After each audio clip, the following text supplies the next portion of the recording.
CountryWide Connect, connecting farmers and growers to what they need to know to grow. Your daily innovative rural show with Andy Thompson and Sarah Perriam-Lang. Welcome to CountryWide Connect on day 2 here at Field Days 2026. Andy, my goodness, we're back. We've packed a lot into the first day. It feels like we've been here a week. It does feel like we've been here a week. And yes, we did pack a lot into the first day. A lot of extra interviews as well, Sarah. Yeah, I think for every extra one you book, it's a glass of Chardonnay. Is it? Yep. That's the rule tonight. Okay, so it'll just slow you down a little bit. Well, you had enough glasses last night at the Rural Leaders Dinner. Hey, that was fantastic, wasn't it? It was so awesome. Yeah. So for those who don't know what the Rural Industry Leaders Dinner is about, it's the second year in a row. It raises money for Rural Support Trust, and they have a debate. There's 3 on each team, politicians and media personalities, and it was hilarious. I think Kieran McAnulty took it out for me last night. Yeah. I didn't think he was so funny. No, he was absolutely brilliant. He stood up after Shane Jones and said, words to the effect, because Shane Jones is an orator and spoke very clearly and very loudly. But he prattled. Yeah, he did. But Kieran McAnulty stood up and he said, if you don't have anything to say, just say it loudly. Yes. And then his other line, which was absolutely brilliant, he said, the prince of the provinces, like all princes, he wants his new job, but he's got to wait for his boss to die. Oh, there was so much. I really enjoyed what you said. You caught up with Richard Lindros, who was sitting with the US and the UK ambassadors here at Field Days at their table. And they were in hysterics, saying this is the most New Zealand thing he's ever seen. Yeah. And the fact that you'd never do that in the States or the UK. Well, you'd never get the roasting of politicians by members of the public, but also the politicians roasting each other. He said it was they just sat there gobsmacked at it last night. So all about bringing people together. There's about 600 people at Claudelands raising money. Last year, 300,000. We're going to find out from Greenie how much we raised last night in an online auction too as well. So they were going for 500, which I reckon they probably got close. 500 grand. Yeah.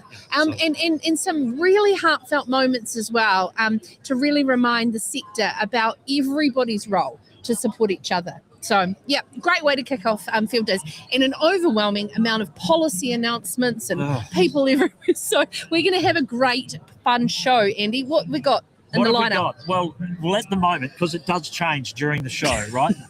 But later in the show, we are going to catch up with Kate Scott. You've organised her, Horticulture New Zealand Chief Executive. Ravensdown Chief Science Officer Mike Manning is going to come on the show. Northswear owner, Managing Director Tim Dean is going to join us. And as well, he wandered past yesterday and you grabbed him, Brad Olson, Infometrics Chief Executive and Principal Economist. And Hoggy, we'll get Hoggy as one of the, and a couple of pollies. Yes, Minister Andrew Hoggard. And I think Tim Dean's going to bring us some treats too, maybe some nice socks and bits and pieces. And so 12 o'clock, Rural News with our very special guest newsreader. Who's it going to be today? At 11:45, Pāmu Chief Executive Mark Leslie has got a new launched virtual farming technology research program. 11:30, you don't want to miss this. We have Chippy here, and now Chippy has been chipped at by every other party for Labour's lack of sight and presence. And policy. So we're going to have a lot of fun having a chat to Chris Hipkins, leader of the Labour Party. And then at 15:15, we'll be speaking to Chief Executive of PGG Wrightson, Stephen Guerin. Who's just arrived, celebrating 175 years of the organisation. But as you can see, waiting in the wings is Duncan Ross, the COO of Bayleys. And I believe you've got some really great things out for Field Days too, Duncan. Yeah, we do. Yeah. That's it's announced there. It's great to be here for a start. I do feel sorry for Chippy. Obviously, you had a great political debate last night with Matua Jones. Obviously, somebody got stuck into him. But very excited with Duncan, what's going on. It was a fantastic night, actually, and it was great to see them all giving each other a hard time. Yeah, we're looking forward to Chippy. And also, I have been promised from the PM, if he wanders past, we might be able to grab him as well. So, we'll see where we go with that. Hey, but let's get serious. So, Bayleys, you guys are here. must be a good time to be a real estate agent, surely. Come on. I tell you, but particularly in that rural market, we had our best year ever last year, and I think we're sharing in the celebration of what has been a fantastic rural economy. What was the sentiment like on the site today and yesterday? And I only come down this morning, and to be fair, these Northland feet aren't quite used to the frost that I faced this morning at 7:30. But man, I'll tell you what, there's some people wandering around, and I think probably from our perspective, we've got our site there, but looking at the farmers and seeing what they're involving themselves in, and where they're going to be spending some of that money. This is probably the most liquid the market's ever been. There's more capital out there looking for new rural property than we've ever seen. So it's pretty buoyant. Yeah, and you'll be in, your agents, Bayleys Country agents, will be really enjoying placing some of that money, buying the neighbours and bits and pieces. What is the common trends around where people are future-proofing their properties, both sheep and beef and dairy? Yeah, I think what we've seen over the course of the last probably 15 months is there's a genuine transaction market. You look in the Waikato, the volume of transactions has increased significantly. The value probably hasn't really taken that massive leap that, like we've seen in those core dairy areas of Canterbury and Southland, where they've stepped up probably $15,000-$20,000 a hectare on the tier one and the best stuff. Same thing in Southland. We've got properties going to auction. And selling at sort of $24-25 million with three underbidders, and the underbidders and the winning bids are family farming units. It's big money. Interesting. You talked about the tier one land. So is it so it's not translating down into tier 2, tier 3?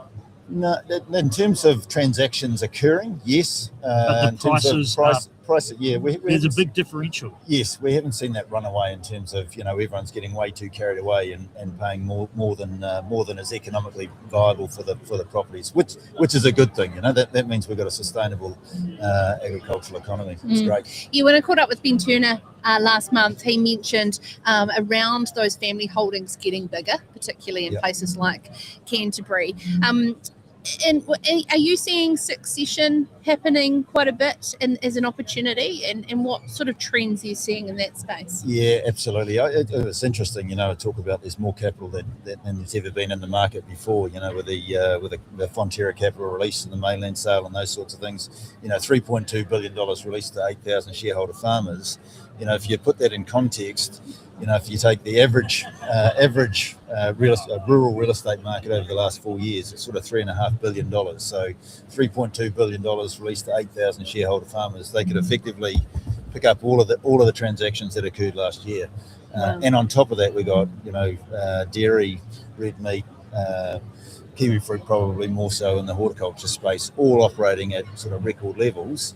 It's a pretty good time, and we're seeing the succession piece is families helping the kids and bits and pieces into some of these farms. So, talking about those tier one dairy properties, what about tier one sheep and beef stations or properties as well? Are they, they're not quite at those prices, are they? But how's that market going? I think, for sheep and beef, I think there's definitely been a lift in that, particularly in the tier one sort of stuff. But we go really into the hill country, the recent steps in terms of forestry regulations about where you can plant and those sorts of things has opened up that market. So again, it comes down to viable economic operations, and we're starting to see transactions occur, which is again, sustainability and people farming for farming's sake. It's good. Yeah, awesome. So Rural Insights out, and basically you have a lot of chat there around the entry and exit update. One of the elements also we're seeing, and we chatted to BNZ about this yesterday with their first farm loan, are you seeing any sort of anecdotal trends around first farm purchases and different styles of purchasing? Yep. Yeah. So I've just been down Bankers Alley over here, making use of the free coffees and breakfast and bits and pieces. Free breakfast. Free breakfast. Yep. Well, and they tell me ASB's luncheon's pretty good, so I might head back there later. But certainly talking to those guys, out of these, the dairy settlements in June here, there was probably 2 and 6 were first farm purchases, and I was quite keen to understand, are they family helping them in? But no, there's genuine, share milkers and the like, stepping into their first farms. That's very exciting. A very exciting time for the next generation to come through, just as we are, and Mr. Mackay's now standing on our site talking about succession and the next generation of rural broadcasting.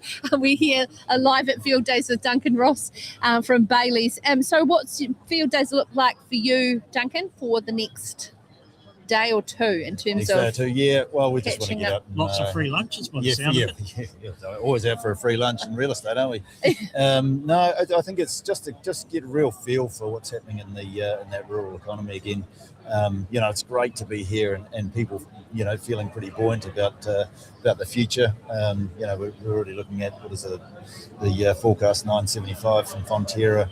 Red meat doesn't look like it's going to go any lower. It's a higher wool auction as well this morning. Oh, yeah. Stephen Guerin was telling us. So how fantastic is that? Yeah. I was actually on a farm the other day, in the farm owner's 85, and he was taking us up around. It's a bit of a northern hill country, block, and he was telling me that he still crutches his own sheep, which forced me into getting a bit keen, and I went and crutched my lambs, and ever since then I've had gave me hamstrings and no bloody good.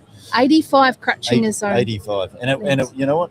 It was a pleasure to go and spend the time walking around his block that he'd been on effectively his whole life. It is on that. I know we're not really joking about those prices, but it is so refreshing to see sheep and beef farmers smiling. Oh, fantastic! Because we haven't seen it for 15 years, really. Yeah. And right now it's really good, particularly in Northern. We've actually had not too bad an autumn. Heading into the winter, there's plenty of pasture around. Everything's looking pretty good. No, not too much mud around either. No, and there might not be as well for a wee while if the El Nino as promised comes through. But hey, that's nothing we can do about that. Just quickly, just before we finish, we have seen the conversions happening around Canterbury as well, particularly on that arable land. I've been told that it's not necessarily sales; it's potentially arable farmers converting parts of their farm. Yes. Yep. Yeah, I think there's something like 20 or 25 new sheds starting to go in there. And to your point, is that value pushing out into tier 2 and tier 3? I think absolutely the value's gone up in those areas where there's conversions in it. Obviously, with 20,000 new cows, there'll be pressure on the support blocks, and that's where we are seeing a little bit of growth in terms of activity and price. Duncan, the focus always ends up heavily on dairy, but I mean, and you talked about arable really suffering, but the viticulture guys have been really suffering. How's the movement of selling of vines? Yeah, look, hey, that's a really tough one, and it's a little bit more systemic than a short-term issue. It's a global supply thing, and hey, I mean, you spin it a different way. It's the best time ever to buy a vineyard. Yeah, absolutely. I mean, it's sad to talk about where values were and where they are now. But if you believe in the in the long-term prospects of wine, now's a good time to get into it. Yeah. I do. Yeah, I do exactly. A lot. Absolutely, I do my bit. Duncan, in our CountryWide magazine, the last one, the autumn one, there was a really cool story about a King Country family investing off farm into commercial property. Are you seeing some conversations happening with, lazy balance sheets and starting to balance it out? Because obviously Bayleys country, but Bayleys commercial is very strong in terms of guiding farmers into options. Yep, absolutely. Yeah. So we put out our Bayleys Invest portfolio. So actually encouraging some of those farmers with bigger balance sheets, and particularly at the back end of the Fonterra distribution, where they can't, as I say, we've got a bit of a supply issue at the moment in terms of dairy farms and those sorts of things. But there's plenty of bank accounts that have got a bit of money, and to put it into a different class of property. In our rural community, they love driving past and looking at a bit of brick and mortar and pasture and paddocks. That commercial aspect can have quite a different range in terms of returns and fixed returns. Your yields might be 6 to 8 or 10% depending on where you're invested, and we can manage those portfolios for them as well, and it's a really good way of divesting off the farm, continue in property. And lifting those returns. That's really interesting. I didn't know about that, what Bayleys are doing in that space. So it's not just, you don't have to go out and buy the whole building yourself. There is advice there, and your Bayleys commercial team have been around for a really long time. So that's an integration, obviously, through the business. Yes. And that's an off-farm investment or diversifying your farm portfolio necessarily. The old not having all your eggs in one basket. It is such a, I suppose, it's almost, for someone who's farmed for 25 years and came through some pretty difficult years, to just see that opportunity, and it's almost like what we've wished for in the ag sector for so many years, other than, we're talking, some arable guys in the viticulture, but it is so refreshing, isn't it? Oh, it's brilliant, yeah. And I think, investing off-farm in some of the commercial properties and those sorts of things actually helps fix up that succession problem that we will have in a point in time. Yes, it's going to continue to be a stronger and stronger theme coming through. Duncan, have a great time. We hope you have a fantastic free lunch wherever you're going to end up. And we will look forward to catching up with you again soon. And if you are interested in more, the Rural Insights from Bayleys is out now around the rural market outlook, and some great, reading around trends and sales across the different sectors as well. So check that out. Thanks, Duncan. Yeah, thank you very much. All right, mate. See you again. Have a good time and enjoy field days. Will do.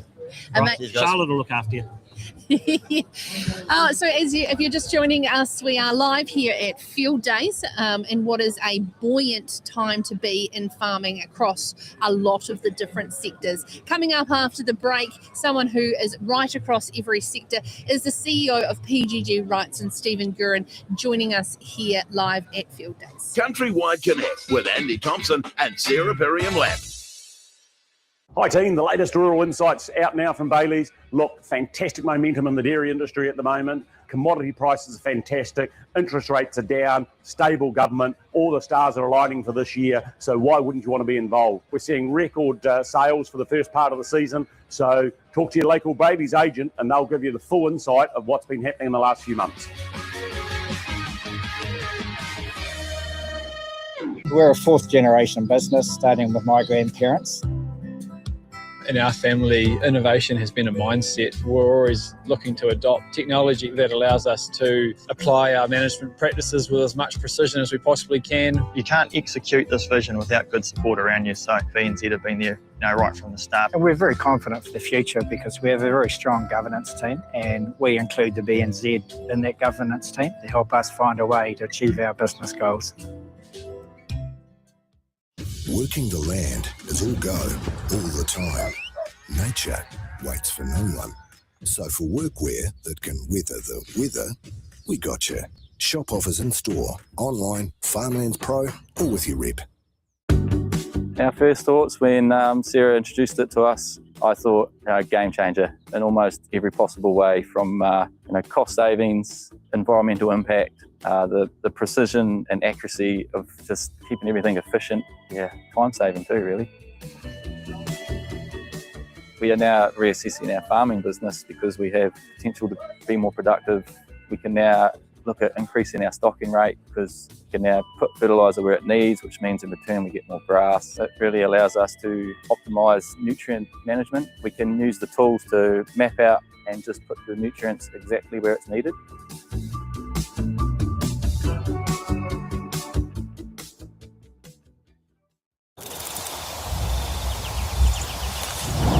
The sense to accurately detect she is on heat.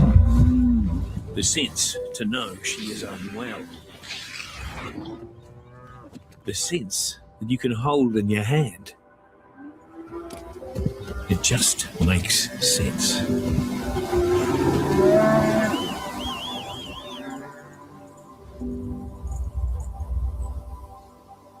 CountryWide Connect with Andy Thompson and Sarah Perriam-Lapp. Alrighty, welcome back to CountryWide Connect. And we neglected to say at the start of the show, we are on the Ecolab site in the main pavilion. Our friends here at Ecolab are generously hosting it into this fantastic site. So good that Jamie Mackay had to come up and check it out just for himself. Yes, he's really enjoying being way down by the exit in Farmlands this year, and we're in a very prominent position in the main pavilion. He's very kind to elevate us after the launch of our show. This is not the Jamie Mackay show. This is the CountryWide Connect with Andy and Sarah. Thanks for joining us live. We have now with us the CEO of PGG Wrightson, Stephen Guerin. Welcome, sir. It's so nice to finally have you on our show. Well, it's great to be here, guys. I'm going to bump into you in all sorts of funny places around the countryside, so it's great to be here in person. And thank you very much. PGG Wrightson are a major foundational partner of backing CountryWide Connect, so thank you for that too. We need the voice for rural to grow, so that's why we're part of your partnership. So, yeah. And it's very much appreciated, and love working with the team, by the way. And I've always said this when I've talked about PGG. I think as a company, the down-to-earth nature of everyone that we deal with is just next level. So, and it's real farmers talk, so it's great. It is 1,800 people around the country, and we've got intergenerational, staff members. We've got mums and sons, and mums and daughters working for us. And then you go back anywhere, go around the country, people say they've had family members working for us, and they come from farming stock as well. So, we're really connected to the land. And a fellow coaster. That's the west coast of the South Island. Just clearly be clear about that. Greymouth in particular. Look at these coasters claiming each other. The mine of red and white. That's exactly right. 175 years is a major milestone for PGG Wrightson, Stephen. What is an exciting time to be the CE to celebrate. It is. 175 years on the 1st of May, which is kind of interesting for a corporate business that we actually came together on the 1st of May, Workers' Day, around the world, celebrated globally. So, that's we celebrated that. George Gould, we had a George Gould as a CEO a couple of years ago, from about 2010. It was his great grandfather. Started the business in around what if you think about Christchurch, Victoria Square, that area. But having said that, I think of us as a bit of a braided river, really. We've got lots of histories going back to different parts of the country. They were regional businesses established before roading networks and rail networks are really brought together. And as the country's evolved, we've evolved as a business, and lots of businesses come together. So, so I think of that braided river, then it comes out of the mouth of into the sea. So, yeah. And we have the history now and the latest CountryWide Winter, which is out now, all about PGG Wrightson.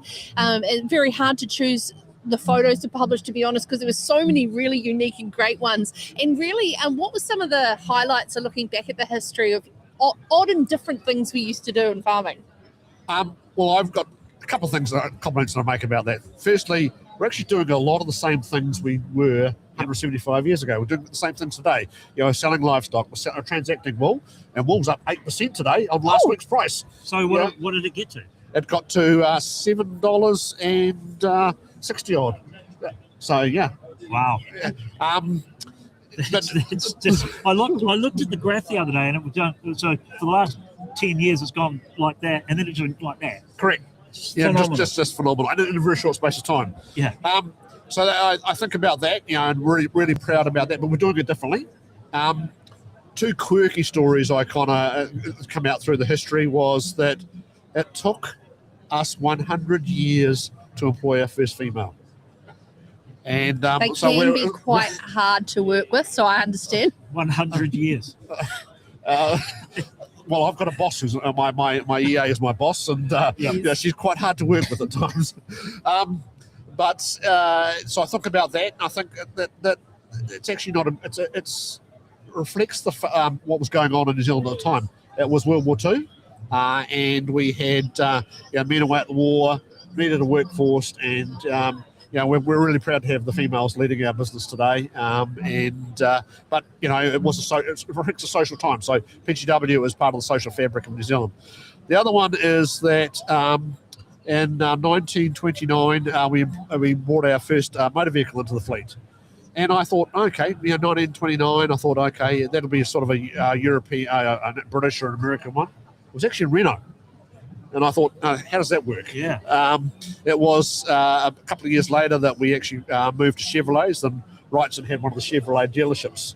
But 1933, they took the motor vehicles off the road. So I keep that story to tell my reps that it is possible for the business to survive if you take your motor vehicles off the road.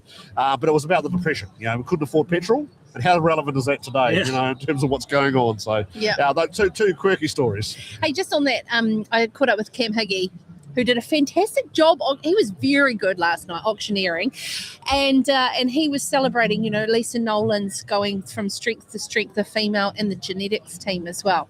Another West Coaster, by the way. Yes, another Nolan. Nolan. Yeah, they're Southwestern. They are Southwestern, yeah. They're terrifying, though. I believe we're somehow, our family and the Nolan family somehow related. Well, you're on the West Coast. Everyone's related to the Nolans on the coast. But having said that, you're right. I bumped into Cam yesterday and a couple of days ago, and he was talking about Lisa and her coming forward in terms of the business, and that's that changing face, and we need more of that female voice, and particularly in the livestock part of the business. Hey, I think what we'll end up having, and I'll put up $20 on it, that Katie Milne will be the first female Minister of Ag representing the West Coast. I've heard that. I've heard a few people putting a dollar on that. So, Hey, I just want to change tact. You've just joined us from your site. You hosted industry leaders there for Safer Farms, and I have something in front of me you were launching around the role that technology and Safer by Design can play. Can you explain a bit more about that? Yes, I'm really proud to be a part of the Safer Farms board, and I was there for the launch, and we had it's good to see Mr. Patterson, Mr. Hoggard there, and lending that voice as well. And we had a conversation with the Prime Minister about this morning. But what we've launched today is a white paper, and people to go onto our website and download it. It's how technology can play a role both in efficiency on farm and keeping our people safe. And it's about, we had a farmer out of the Hawke's Bay talking about e-shepherd, and what productivity differences that has made, and also keeping people at work. And if you think about a quad bike example, this data tells us that for a quad bike injury, on average, it's 82 days before that staff member gets back to work. So that results in productivity loss, and then the impact on family. So that's what we're trying to do. And we are an organisation that's about farmers leading farmers. It's not about us telling the story. We're getting farmers to tell their stories, and that's really important. We welcome people's suggestions around how they can use technology, and we've got a white paper out about that and what our ideas say. Absolutely, and it is absolutely crucial. It is. We all see it and we hear the sad stories, and you're right. It's not just the fatalities; it's the injuries and the impact on farming operations. Correct, exactly right. And we're seeing technology. The paper's got examples right through from the horticultural sector, right through the dairy sector, and also the wellbeing component of this as well. How you monitor your health. There's some technology and solutions in there from the wellbeing perspective, because that's an increasing conversation we have across our farming community as well. Looking after our people from a mental wellbeing perspective, and that as well as the physical stuff. Yeah. It was really heartwarming last night, Stephen, to be reminded of the industry's collective role in supporting each other. And I think our corporate ethos right across the board is very strong in that, and what every single company does. And so your livestock reps being trained to notice any signs when they're up driveways, etc. Bringing that all together with Safer Farms and what you saw last night at Rural Support Trust, could we do better? I think we can do better. And I was with one of our team just recently, and they saw an issue on farm with a client. It was now that had been going through a bit of a rough time from weather perspective. So returns are really good, but these other things and they reached out to Farm Strong and they got some support in there, and that was great for that farmer. And but having the conversation, and I got email from one of our own team, about something that they're dealing with, just yesterday. So, the first thing to do is have the conversation, reach out, and if it's not you, ask the question. How are you going, and genuinely lead into that conversation as well, because we're heading into winter. Great day in the Waikato here, but there's going to be some rough weather ahead of us. So what does that play out like? So a bit drier later in the year, that's going to create some bit of stress in the system. Yeah, absolutely. All right, Stephen, fantastic to have you here with us on CountryWide Connect today. I know you've got a packed schedule, and if anyone is here with PGG Wrightson, you do a great lunch, by the way. We do. Welcome on It's site. all about the food. Yeah. Hey, mate, appreciate your time. Thank you so much. All right, thank you, guys.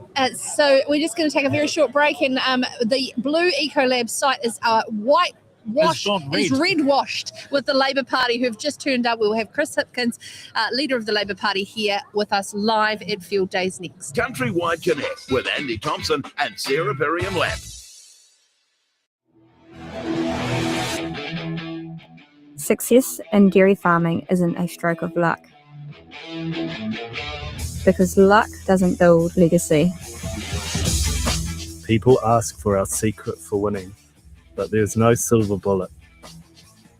Our strength lies in our focus on small, disciplined gains. Strength is no longer about breaking your back. It's now about precision. Our strength is in taking care of our people, because you need a winning team to get winning results. Our strength is also in our use of innovation. It's a reliable way to win, and Ecolab helps to keep us at the top of our game. The strength of the NZ dairy industry is one smart, solid choice at a time.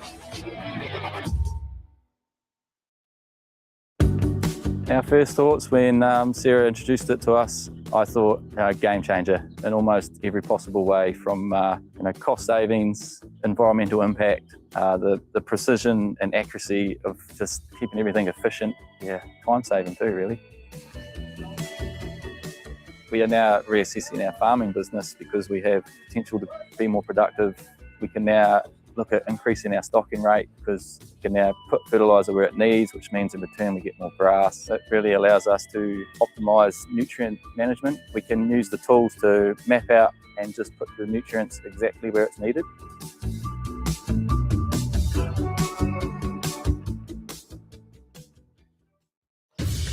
Working the land is all go, all the time.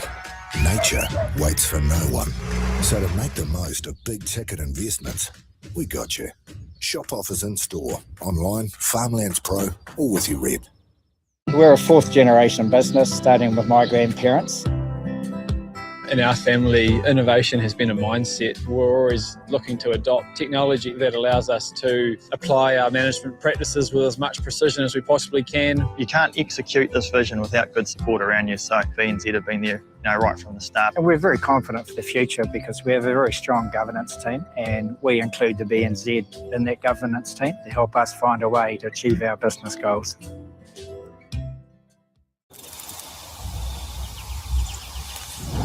The sense to accurately detect she is on heat. The sense to know she is unwell. The sense that you can hold in your hand. It just makes sense.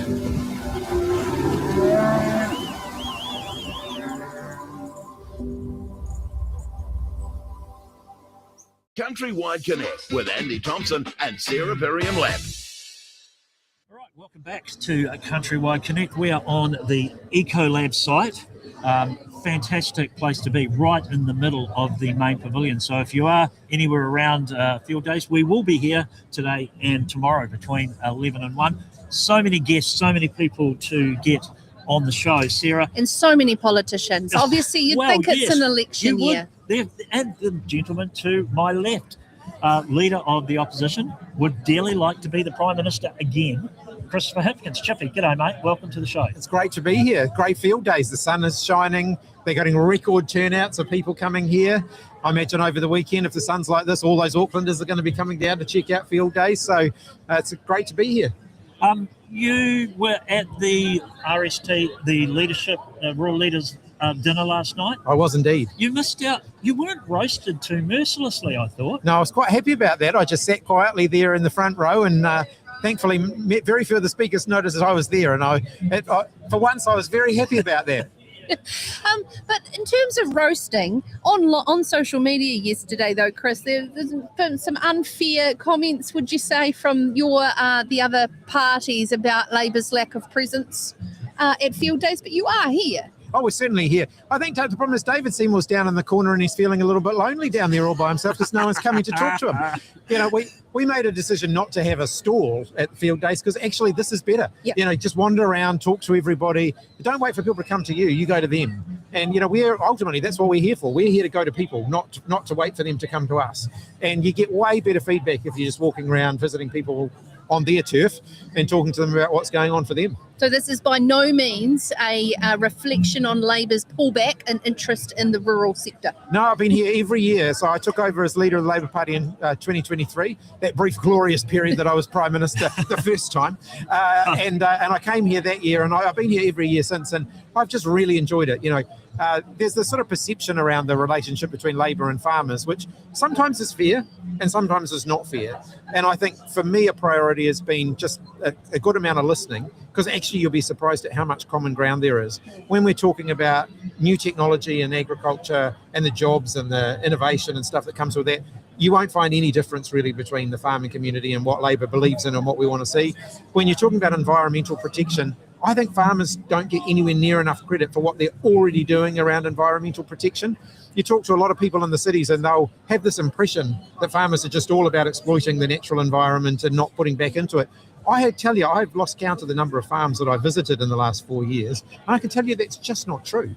And so I think there's a story to tell there that doesn't get told enough about what the farming community is already doing around sustainability, environmental protection, and a better way of living. So, Chippy, when you're walking around field days with your entourage, and there's quite an entourage out there, I might say, all in their lovely red Swanndri. Swanndri does very well out of political parties. National's totally blue Swanndri, you're totally red. Totally. That's actually quite clever from Swanndri, isn't it? Yep. What sort of questions do farmers, or what do they come up to you and talk about? What are they asking you? So at an event like this, you know, there's tens of thousands of people here. You'll always get one or two who are just unhappy. Then you'll get a few who are just genuinely curious. They're kind of like, okay, so what would a change of government mean? What would change? What would stay the same? What would the working relationship be? And I think that's a really fair question, because certainly towards the end of our time in government last time, the working relationship with farmers was not what I wanted it to be. When I took over as PM, it was clear we needed to do some work on that. And I think we've been working on that the last 4 years. So, you know, you had Wayne Langford over the last weekend, saying that he thought the relationship between farmers and Labour had really improved during that time. And I'm really chuffed by that. You know, I'm really stoked to hear him say that, because we've been working hard on that. And it is about listening, and it is about finding those areas where there's common ground. But also, one of the real messages I get from farmers, coming back to your question, is they say, tell us what you want and we'll figure out the best way of doing it. Don't try and tell us how to do it. Oh, 100%. And I reckon that's a really, really fair piece of feedback. Yeah, which is quite a turnaround from what happened last time under David Parker and Damien O'Connor, right? Yeah. There was real angst about that. Yeah, so when you're talking about water, when you're talking about reducing methane and so on, government's got a really important role to say, look, this is what we need as a country for farmers to do. But then we've got to allow the space for farmers to do the innovation, to do the creativity that then Kiwi farmers are renowned for. We've got to give them the space to do that so that they can find the best way of achieving that goal. However, can I just say something that both National and Labour are guilty of, is giving enough time for policy to be developed and consulted on properly. And this current coalition government would have roasted you guys if you had rushed through urgency, what they're doing this term as well. Yeah, I actually think... What's the rush? Well, so there's a motto that's adopted by the military in America, which I really like, which is slow is smooth and smooth is fast. And I think we should adopt that a little bit more on government policy making. Sometimes we need to slow down a little bit to speed up, because if we got that policy making stuff, took a bit more time, did it right, we'd actually find implementation was faster. Whereas New Zealand's political system, I think, is guilty of fast policy making and slow implementation. And actually what we need to do is flip that around. If you took a bit longer to get the policy right, to listen to everybody, to make sure that you didn't stuff it up and come up with things that are completely impractical, the implementation would be faster. Interesting you brought up Wayne Langford, and I was talking to him the other day about their, I suppose, election manifesto, ways to make food cheaper, or was what they said. I asked him directly, it looked like to me it was like a wish list to go directly to the current coalition. I said, do you think Labor have a looking at this, do you think that you will be able to work with them on this? Have you had a chance to have a look at that, their 5-point plan, which was like a 25-point plan? And are there things in there that are just no-go? Yeah, look, I have had a look at it. I mean, we're working our way through it. They only released it a couple of days ago. But actually, again, you'd be surprised at how much of that I looked at and said, yep, all seemed sensible. So, agri-tech, the stuff that's happening around agri-tech, a lot of that work started under the last Labor government. We put a lot of investment into that space. I'm really excited about that. Stuff around even things like water storage. We do have to get realistic in the climate we're living in now. Climate change is changing the way we live, the way we farm. Water storage is going to become more and more of an issue for towns, for individual farms. And I think we do need to find some common ground about how we can make faster and more sensible decisions about that. Renewable energy on farms. I'm a huge fan of solar. I've visited what a lot of our farms are doing around solar installations. Let's make that as easy as possible. Why there's still way too many hoops for a farmer to jump through if they want to put solar on their farm. So let's just make it easy as possible. Like a permitted activity. Yeah, make it a permitted activity. Why wouldn't we do that? So I reckon there's a whole lot where I could go, look, within 6 months, we can make a lot of progress. Wilding pines, love the work that's been going on there. We can do a lot more of it. Pest eradication, so much common ground there. Okay, so if there is so much common ground then, should the farming sector not have as much anxiety about such a deep pendulum swing should you be in government? Because I think that anxiety is where that lies. But with that common ground, whoever is in Parliament, we should be okay. And what can you do to alleviate that stress? Yeah, look, and let's be really clear about the politics. I'm realistic here. I'm not, frankly, at field days to win lots of votes from farmers who are already probably going to vote another way. The reason that I come here every year is because regardless of who you vote for, we have to be able to work together. And so I'm here to form those relationships that mean that when we're in government and we're doing things, we can pick up the phone and we can talk to people and we can say, is this going to work? Should we do, have we talked to the right people here? Have we got the right evidence? Because I think that was missing. And so that's the key thing. I don't think there'll be massive lurches in policy direction. There'll be some different priorities, some changes in goals. But one of the key things for me is we know we've got to work together in the how. And I think we're not going to be coming into government to tell farmers how to farm. Speaking of policy, yeah, can we have some? Yeah, well, as you would have seen, we just announced something, probably not such a big thing for the rural community around public transport. Yeah, we don't have any buses. Well, Is actually, that poor timing though, with field days being a massive opportunity to talk about bus transport? But provincial towns actually do have a lot of buses. And I tell you what, one of the biggest issues I get from rural communities at the moment, school buses. Oh, 100%. It's massive. Yep. And I think that what the current government have done around school buses, they completely cocked it up.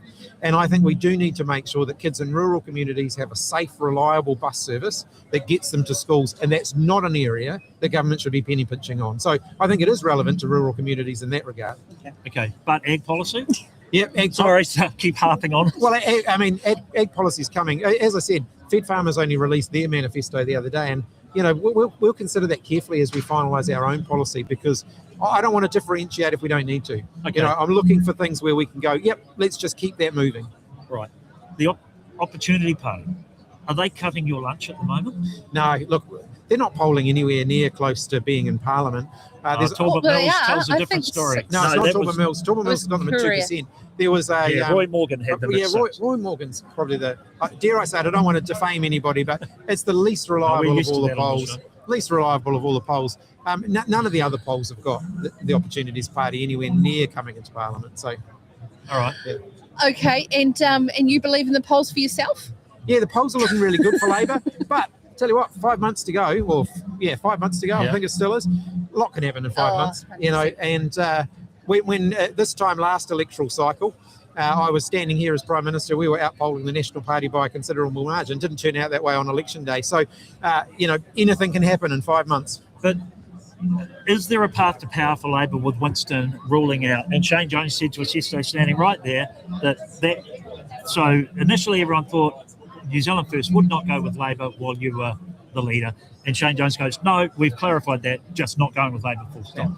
And look, if people vote for New Zealand First, they're voting to continue with the current government.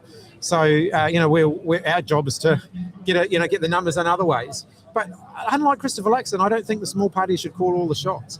I think people should get a government that they vote for. And so if Labour gets 45% of the vote, that's our goal. Stretch should be a 45, but, we're aiming to get up over 40. If we get that, then, of course, we should hold the dominant, role in government. And the smaller parties shouldn't be able to dictate things that there isn't a public mandate for. And I think Luxon's let Act in New Zealand First get things onto the agenda that there's no public mandate for.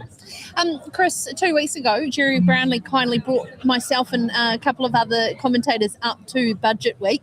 Yeah. We got to experience the bowels of Budget Week and what you do on a day-to-day job, which I think you guys yell at each other a bit too much, but aside the point, it was a really great experience. I talked to a lot of the rural MPs, and Damien being one, but at the same time, the breadth of rural MPs in those other parties is quite strong.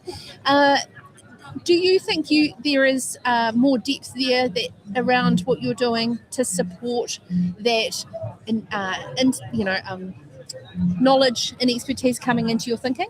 Yeah, and I think Labour doesn't always get credit for the people that we do have in our team. I don't think you highlighted enough. Kira McAnulty, I wouldn't have known that. Yeah, so Kira McAnulty grew up in rural New Zealand. Take Kushla Tangaire Manuel, she's one of our Māori MPs. She's a sheep farmer, still has a sheep farm. So we do certainly have that in our team. Peter McDonald, who's a new candidate for us this time around, running in Southland. So, he's up against it in Southland. But man, he is a fantastic farmer, really environmentally focused, and I think a great voice for Labour.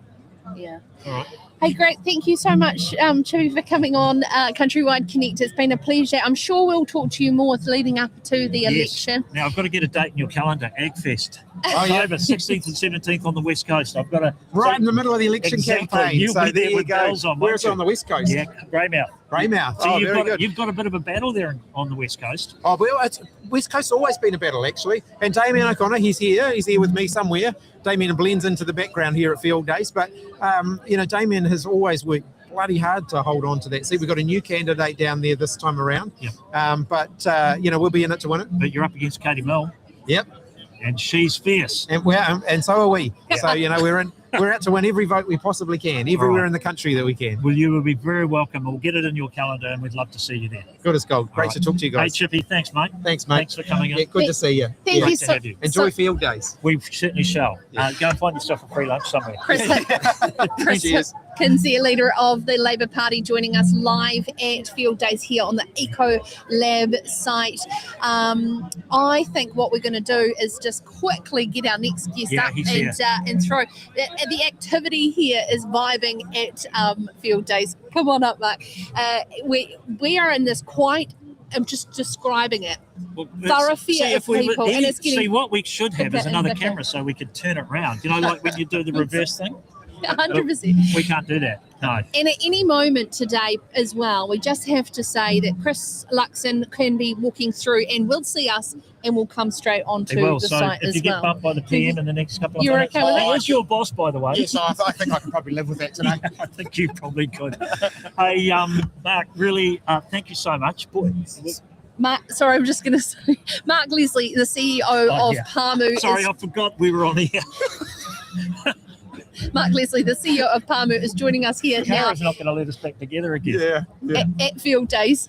And Mark, it's been a really fun time for you. You've just launched something here at Field Days. Do you want to talk us through that? Yeah, so pretty special to see it all come together at Field Days, because it's always a great chance to launch these things. But we've been working with MPI and a whole lot of partners, from banking partners through to wearables, through to some of the consulting firms and the agribusiness ones, to come put together what we've called the LIFT program. And that's really around trying to take wearable devices onto hill country and demonstrate it from farms in Southland to farms in Northland, and allow farmers to come onto those farms, feel it, touch it, and really see the benefits of it. So trying to drive that productivity into hill country land, which is pretty exciting, but at the same time being able to have the information that supports us around the environmental aspects and sustainability as well. So really exciting to be able to lead it with some really cool partners. So just on that, like the light bulb moment for me with wearables when I was shown one of the virtual fencing systems, I always thought wearables were about animal health. I had no comprehension it was about pasture management and productivity on that. And for me, that once I figured that out, I went, oh my God, this is significantly far more than what I thought it would be. And also environmental protection as well, which is something which I hadn't even considered. Yeah, we had an open day down in our Uburn farm in Taonau pre-Christmas there, and it was a traditional good Southland day. It was blowing a gale and it was wet and it was cold, but it was a perfect chance, like for the virtual fencing, because it was a wet day, there was glacial streams running, so they could just move the animals out of that. Yep. And then from a productivity perspective, next time they come around, you can regraze that land. So, yeah, to your point, productivity and being able to look after the waterways and environmental aspects. And is that really showing Pāmu's role that people have always assumed and you have played in actually providing research to the wider industry, and how, say, for instance, that announcement yesterday of land use optimisation, funding going into it is going to go into stress testing productivity opportunities. Yeah, I think it is a really good example, and I've always been really clear with our teams, and I think I've touched on it before, is that we have to earn the right to do some of that, and our real focus has been getting our farming systems and getting into a really good productive state, and that's been a real focus for us and the teams over the last few years. But by doing that, I think it gives us credibility when we go out and do some of these trials and that, to say, yep, we're doing it on our farms. It is there to absolutely commercially driven.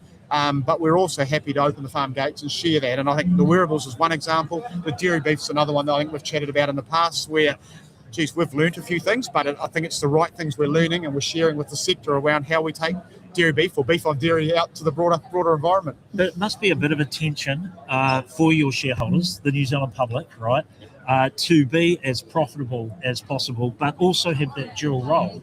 How do you manage that?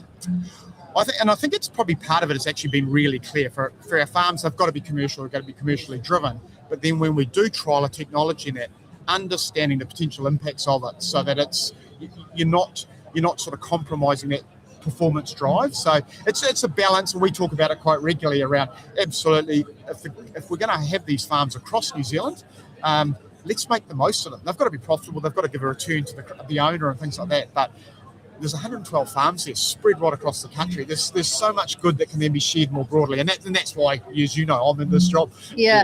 Hey, Mark, it's election year, and without fail, every election year, one of the parties is going to talk about breaking up Pāmu and selling it to young farmers. You ready for that again? I'm well practiced at that one. Yeah. Okay then. Yeah. What's your answer? My answer, yeah. I think genuinely that is always a decision for the owner. But secondly, one of the things we've been really conscious around is that if you sell one farm, fantastic, one individual got an opportunity to own that farm. We've taken, I suppose, that different approach to say, you look at our apprenticeship scheme, we're year 2 into that, we've got 20 young apprentices who are coming into our business, and a lot of them have come from town backgrounds. So what have they got a chance in the past and things like that? So that's one that we're actually giving capability or people a chance for capability growth. And then we've moved to that opportunities at the other end of it now, where we've got share milkers on some of our dairy farms. We've got the first one up at Mahiwi we've just announced in a livestock context. We've got a share farming arrangement. We're giving young people a chance to get into the sector, not just selling an individual farm. So I think we're doing that already, and there's some amazing people coming into our business to take that opportunity. Do you have an upper level on that? That you said you've got 112 farms. I mean, is it in the foreseeable future that all Pāmu farms are in a share farming style of arrangement? We've said no, because part of it is actually to get to that, you've got to grow somebody from that apprentice. They've got to be a junior shepherd or senior shepherd, and then they've got to be a 2IC. They've got to go to a farm manager. It's the same thing in a dairy context. We want that pathway so somebody could start as an apprentice, go all the way through to that share milking opportunity.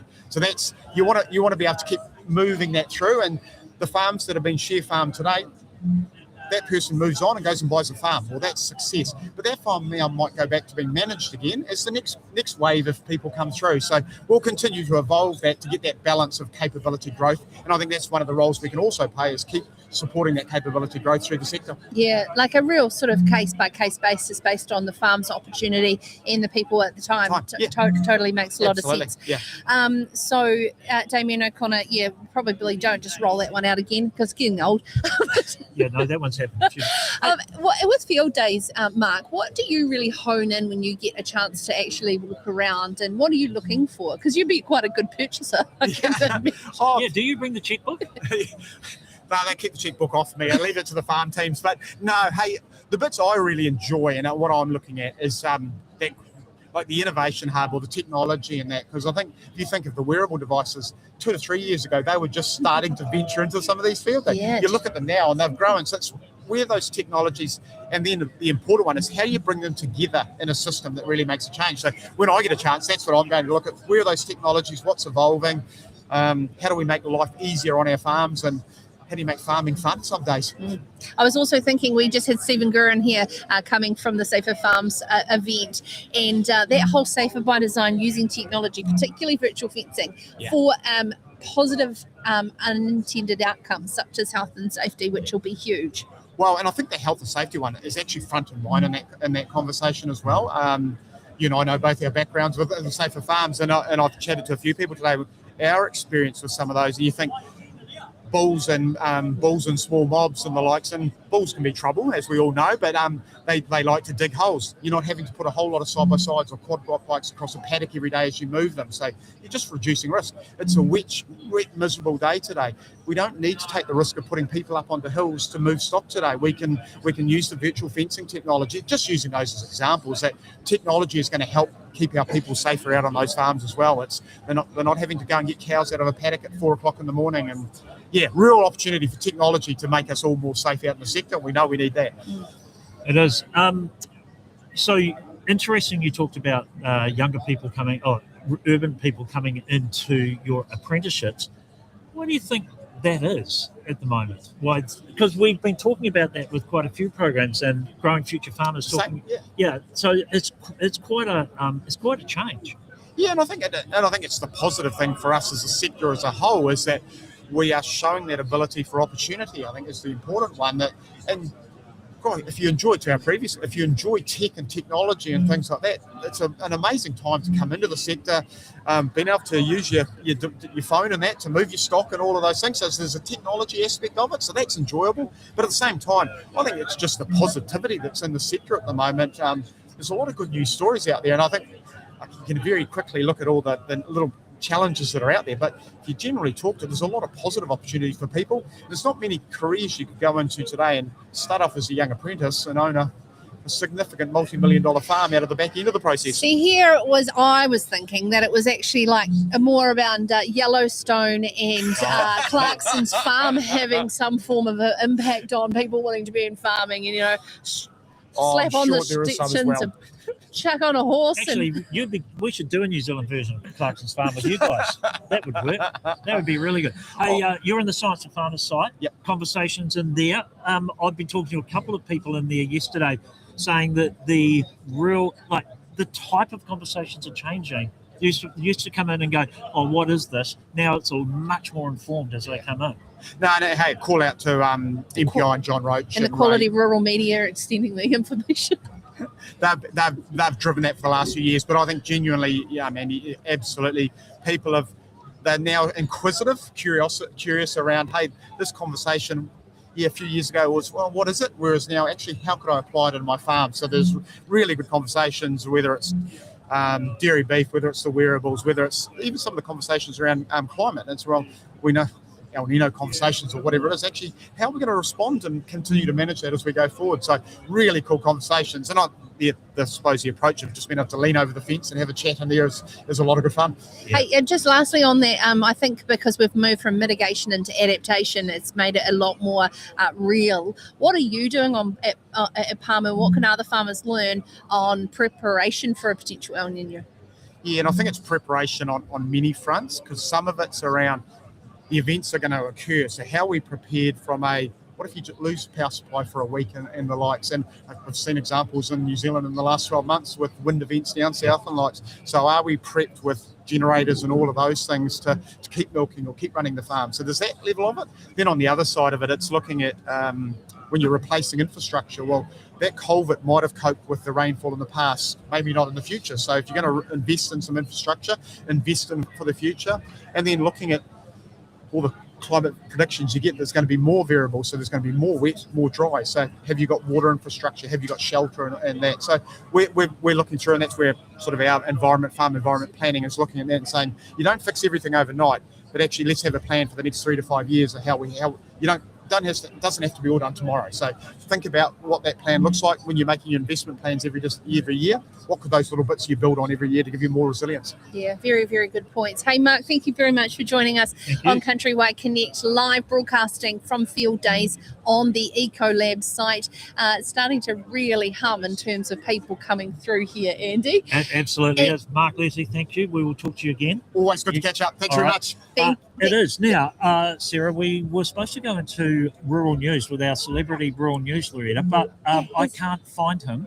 He should not be far away. So, but I'm seeing Andrew Hoggard. Yeah, maybe so should we just go to Hoggy? Well, could he read the rural news? Oh, that might be fun. Why don't we get Andrew up here, talk to him, and in the meantime, while you're talking to him, I could furiously text our rural news reader and see if he could show up. What we might do, Andy, I'm just break? going to make an executive call here, and we're just going to go to a short commercial break, and we will be back with you. We don't know what with, but after the break, we'll be still here live from Field Days. CountryWide Connect with Andy Thompson and Sarah Perriam-Lapp. Hi team, the latest rural insights out now from Bayleys. Look, fantastic momentum in the dairy industry at the moment. Commodity prices are fantastic. Interest rates are down. Stable government. All the stars are aligning for this year. So why wouldn't you want to be involved? We're seeing record sales for the first part of the season. So talk to your local Bayleys agent and they'll give you the full insight of what's been happening in the last few months. We're a fourth generation business, starting with my grandparents. In our family, innovation has been a mindset. We're always looking to adopt technology that allows us to apply our management practices with as much precision as we possibly can. You can't execute this vision without good support around you. So BNZ have been there, right from the start. And we're very confident for the future because we have a very strong governance team, and we include the BNZ in that governance team to help us find a way to achieve our business goals. Working the land is all go, all the time. Nature waits for no one. So for workwear that can weather the weather, we got you. Shop offers in store, online, Farmlands Pro, or with your rep. Our first thoughts when Sarah introduced it to us, I thought game changer in almost every possible way, from cost savings, environmental impact, the precision and accuracy of just keeping everything efficient. Yeah, time saving too, really. We are now reassessing our farming business because we have potential to be more productive. We can now look at increasing our stocking rate because we can now put fertiliser where it needs, which means in return we get more grass. It really allows us to optimise nutrient management. We can use the tools to map out and just put the nutrients exactly where it's needed.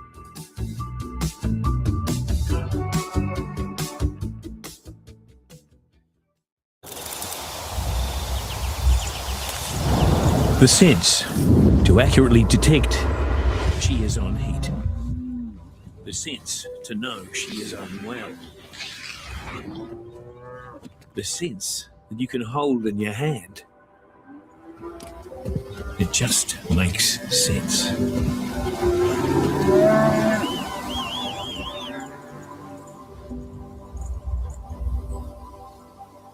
CountryWide Connect with Andy Thompson and Sarah Perriam-Lapp. It's very exciting to be joining you live from Field Days. It's day 2 of the 3 days we're broadcasting here, thanks to our great friends at Ecolab and our wonderful foundational partners who are joining us across the last the couple of days as well. It's so nice to actually see everyone face to face, and it's a once a year opportunity for a lot of us to network and catch up with people and learn about really great new things. Andy, have you had a chance to actually walk around? No, not even close. Well, you need to, because there's some very, very cool I'm new too evolving. busy working, Oh, Sarah. listen to it. I'm too busy working. You know that older generation who just love to tell you how busy they are and how hard they work. See what I have to put up with, Campbell? It's tough, Andy. As you can see here, we've got our lovely special guest, Rural News reader, and it's now time for Rural News. Keeping up with the news is a lot like working the land. It's all go, all the time. Nature waits for no one. Farmlands is here to help this with expert advice, reliable products, and timely supply. Good afternoon, Campbell Parker from Dairy NZ here with Sarah and Andy. Right, time for the rural Time news. for the news. So, time for the rural news. New Zealand farmers and growers are delivering record results with the food and fibre export forecast to reach $64.3 billion to the end of June, up 6% on a new high across multiple sectors. Dairy leads the way, up 5% to a record $28.6 billion, while meat and wool surged to 14% or a record $14.1 billion. Horticulture's up 7% to $9.5 billion, driven by a bumper kiwi fruit and apple crops. The figures released by MPI's Situation and Outlook for Primary Industries this morning was launched at Field Days, reflect that high milk prices, record milk production, tight global red meat supply, with strong farm gate returns expected to cushion the impact of the Middle East shipping disruptions. Exports are forecast to grow $70.1 billion by 2030. Māori landowners could unlock productivity gains to 10 to 30% under a new government-backed project aimed at delivering them better tools to understand and optimise their farm systems. The government is investing $2.6 million over 2 years, working with partnership with Te Arawa Primary Sector Incorporation to help Māori landowners identify options that grow production value while maintaining or improving environmental performance. Early modelling also shows potential greenhouse gas emissions reductions of 5 to 25%.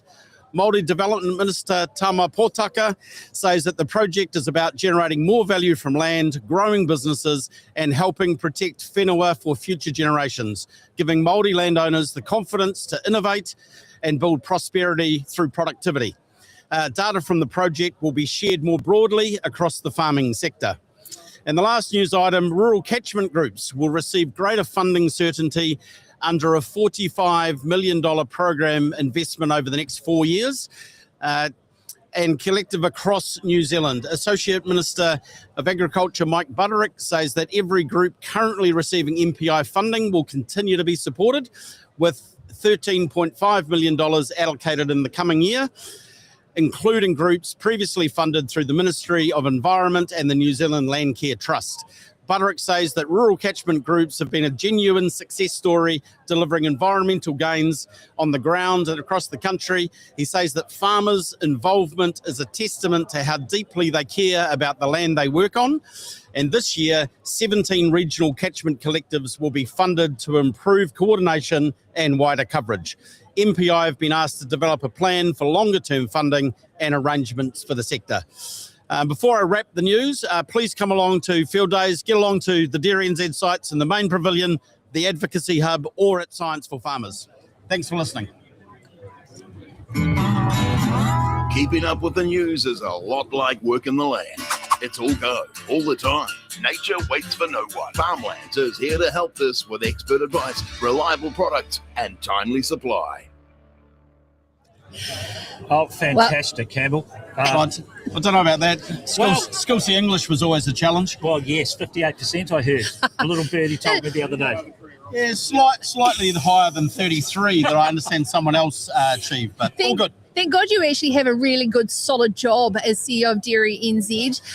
But hey, you've done it actually quite well on Richard Badley's scale. Do you want to know? Some of the comments from the judges are. Yes, the comments from the judges are from Richard Badley, newsreader extraordinaire, by the way. Great camera interaction from Campbell. So he liked the way that you interacted with the camera. Points, though, deducted, I'm sorry, Campbell, for not being on time, though. Yeah, it was a long script. Yeah, it was. Oh, no, actually arriving on time. Oh, arriving on time. Arriving on time, yep. Informal delivery is a winner, so that was good. And Maori pronunciation was spot on. So Excellent. Good. Yep. And a score of 7.5 out of 10. Oh, slightly lower than Alistair Taylor. Slightly lower than Alistair Yeah, Taylor. but I think He you should wasn't be late. very proud of that because Richard's quite a harsh critic. So well done, Campbell. Thank you very much. Hey, I'll just give him an extra point for putting a plug in though for Dairy NZ in the rural news. That was innovative. I'll give you points for innovation. I was just going to ask you, Campbell, one of the exciting press, like that, I'm just finding out there's so many things dropping at field days, stories. I didn't even know about that catchment one. That's an awesome one. But one thing that did drop yesterday was the land use optimisation policy, and dairy's going to do really well from this funding. Can you explain more about that? Yeah, so land use flexibility announced yesterday 143 million across 6 projects, so of which dairy is one. So, just under 46 million. That's really around continue to drive the sector forward in terms of productivity, efficiency, and environmental outcomes. So, dairy has always done well and continue to lift, and we farm very differently than we did 15 years ago, but there's still big opportunities to continue to drive productivity, efficiency, and solid environmental outcomes. And, dairy earns $1 in every $4 that New Zealand earns in terms of export earnings. So, continuing to invest in a sector that's so important to New Zealand, I think is a really, critical piece of work. Yeah. That SOAPI report as well, 64 billion or 64.5 billion being earned from the New Zealand ag sector. I mean, those numbers are extraordinary, aren't they? Yeah, well, they are, and 64.3 billion. But the most pleasing thing for me when I look across that is, dairy was up 5%, so 28.6. Red meat up 14%. Horticulture up 7%. So, unless we've got a couple of challenge sectors, viticulture and arable are difficult at the moment, but generally speaking, right across the primary sector, we're producing really high quality product that the world wants, and we're able to extract pretty good value for it. We've got to keep pushing on that frontier because I firmly believe it's one of New Zealand's points of advantage. Yep, absolutely. Yeah. Excellent, Campbell. Thank you very much. You can go back to your day job now. Yep. Campbell Excellent. Parker, CEO of Dairy NZ, giving a great rural news here Thank at you, Field Campbell. Days. Thanks, Andrew. Yep, and see, next time you'll learn not to say yes straight away. Yeah, no, an interview, yes, is easy, but reading the news is a novel first thing. So thank you. It really is difficult, so much so that me and Andy have been banned from doing Yeah, we it. were shit. I mean, we were crackheads. That's why we've been Yeah, well, happy to hand it back to Richard. Yeah. amazing. Thank Right. you so much. Okay. Hey, so we have waiting in the wings. We might just Well, hold on. exit you It sideways. gets complicated. Thank you, sir. Thank you. With regards to policy announcements here at Field Days, as we said, there are so many things. We're trying to keep up with what's going on. It is election year, of course, and Agricultural Associate Agricultural Minister. Yep. And Minister of many other things, Andrew Hoggard. Biosecurity, food safety. Yes, that's the one. You got a very big business card to put it all on there, Andrew. No, I don't think so. I just think it just says Andrew Hoggard. It just says Andrew Hoggard is Yeah. joining us. Hold on. Here on yes, CountryWide what you're Connect. probably not the minister of, though, is chainsaws. I see you getting some jip for your... What, did you do a drop start? What's going on here? Look, it's what works for me. It's how I've started them using chainsaws for about 30 odd years or more.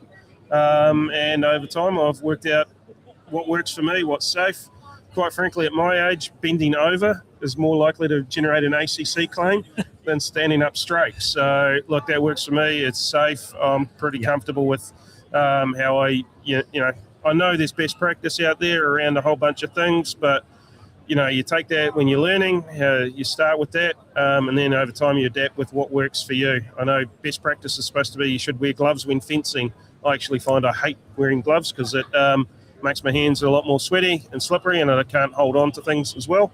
So I adapt to what works for me and what I feel is safest for me. Isn't it sad, though, one person makes a complaint and all of a sudden it becomes headline news? Well, it's interesting how that person that made the complaint or the media actually knew that a complaint had been made, because I don't think that's normal. So I'm pretty sure whoever made the complaint also informed the media at the same time that they made a complaint. So quite frankly, you got to love love a story when someone's like, "I'll go to the media." It's Yeah. like, well, the media actually have to genuinely care about the story first. Yeah. Hey, and what we do care about, and what was generated a lot was ACT stirring the pot around a lack of Labor support for field days. But Chippy was here, and he was chipper, and they seem to be walking around.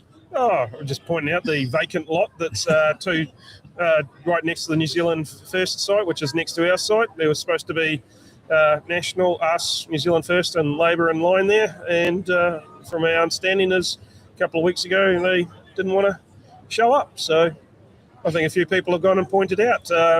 It's good to be able to generate a meme out of it, Vacant policies, vacant lot. Yeah, well, we did ask Chippy for some policy, and we didn't get it. We didn't get that much. Well, we got a public transport policy at field days, which that's really useful out in farm. Yeah. He said you're not doing enough around school buses out in the country, which I thought you would find irritating. Well, I've certainly been, for the ACT Party point of view, we've been pushing for a bit of a change in thinking there. If you've got a bus, I've sort of talked about it in the past. In the Manawatu particularly, it's quite an issue at the moment where you've got school buses going from the likes of Opiki into Palmerston North, but if you're wearing the wrong school uniform, you can't jump on it. We're saying, well, it's just dumb. If there's an empty seat, get on it. Yeah, that is dumb. Yeah. What has been happening over the past day and a half is our inboxes have been bombarded with press releases. Yep. So many that honestly I don't even know where to start. But, and you guys have been guilty, just as guilty as anyone. But you got to play the game. Yeah, no, but it is. I mean, it is election year, so this is obviously an election policy that you're looking for, which is your climate policy. What is it? What are you trying to achieve here? So I think the bulk of that we sort of talked about last year when we sort of set out where we were heading in terms of our views around agricultural emissions and the policy framework around it. I guess the point we're adding to it this year is around the nationally determined contribution and making sure that we've got a proper split gas approach across everything. So at the moment, we've recognised the split gas approach as good science to have for our internal targets under the Zero Carbon Bill or Act. But then we go and agree internationally that no, we'll reduce all gases by 100% or net zero by 2050. Now so we've got internal targets that are out of sync with external targets, and the result is if we're pushing for trying to achieve that external target, that's adding a whole bunch of extra cost to not only New Zealand farmers, but New Zealanders as a whole. And, we should focus on science-based. We've accepted methane's different, short-lived. You don't need to reduce it to zero. So why are we persisting in that in these international targets? We should be saying, no, we're going to do a split gas approach like Uruguay does and like some other countries are looking at. Let's be leaders in that space. But haven't you, so I get that, but so if you don't get it, you said that... Well, at the end of the day, it's a nationally determined contribution, so that means New Zealand decides.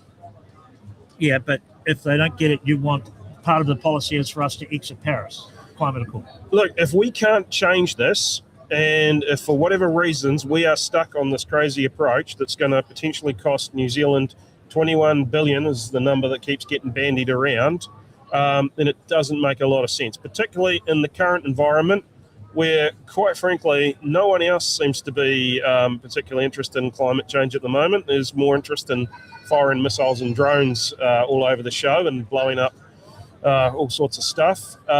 It makes no sense for us to sacrifice our economy and be the lone rangers on this. We need to be pragmatic and we need to think about the interests of New Zealand. Andrew, what's your thoughts on the fact that there's been commentary that New Zealand should be running a balance sheet that includes our commitment in terms of being, like offsetting the credits that we would need to buy if we do not do anything? How would you determine that kind of future debt that could be a burden on our country? Well, it's only a debt if we basically go ahead with the Paris commitments that got signed up to by Jane Shaw.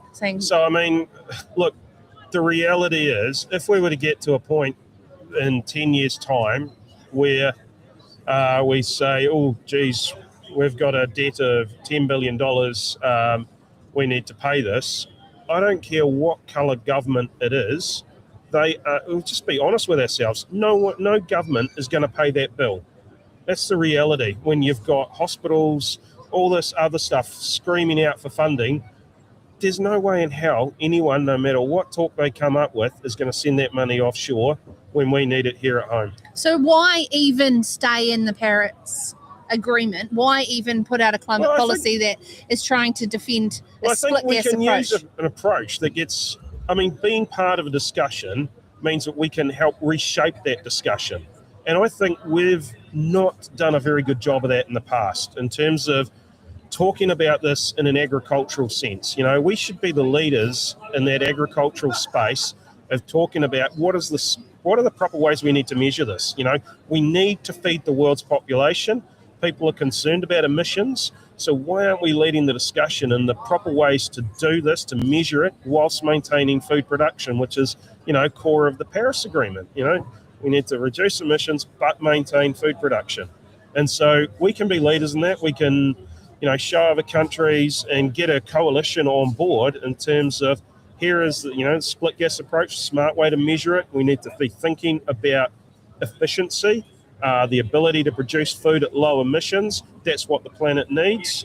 I think by staying in, you're able to have that conversation with other countries and drive it to a better place, and then you don't run that risk of having someone potentially try, although I don't think it's realistic, of using it as a trade barrier, but you never know. So look, I think to me that's a sensible and smart way to go about it, but obviously if no one wants to listen and someone's going to say you've got to spend 21 billion, well, sorry, not going to happen. All right. Just before we go, another policy is announced, and this is an interesting one.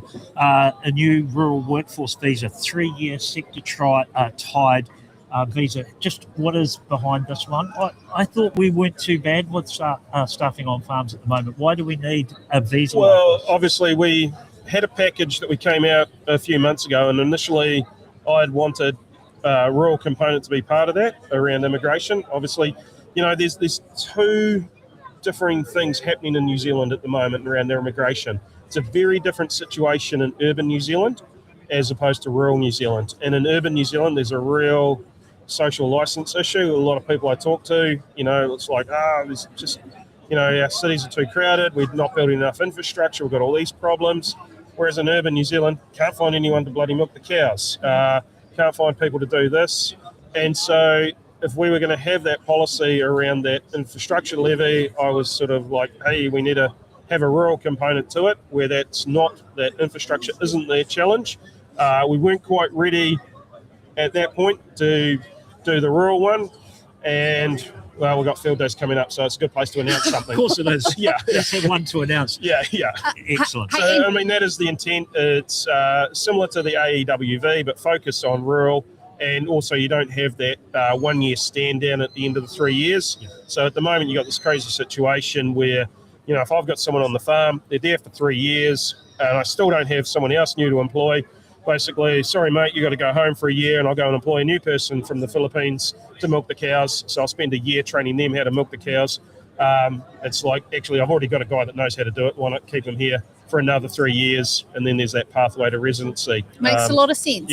Yeah. Hey, thank you so much, Andrew. You'll find Andrew on the a deck chair on the vacant lot beside the ACT Party, stretched out, bathing in the sunshine and all the glory that is field days.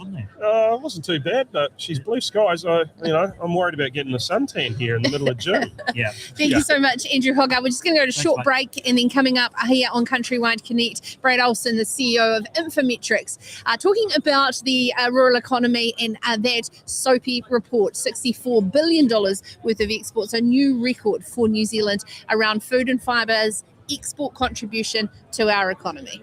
CountryWide Connect with Andy Thompson and Sarah Perriam-Lapp. Success in dairy farming isn't a stroke of luck. because luck doesn't build legacy.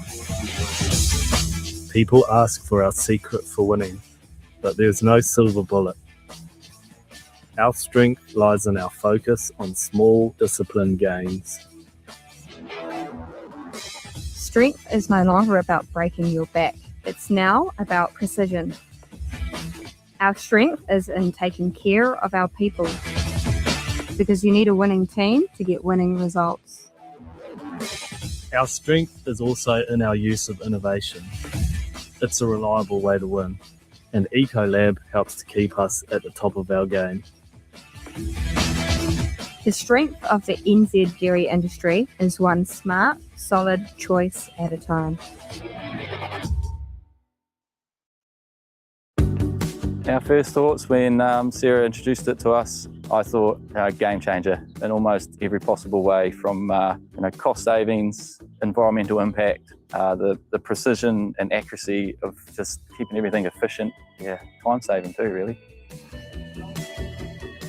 We are now reassessing our farming business because we have potential to be more productive. We can now look at increasing our stocking rate because we can now put fertiliser where it needs, which means in return we get more grass. It really allows us to optimise nutrient management. We can use the tools to map out and just put the nutrients exactly where it's needed.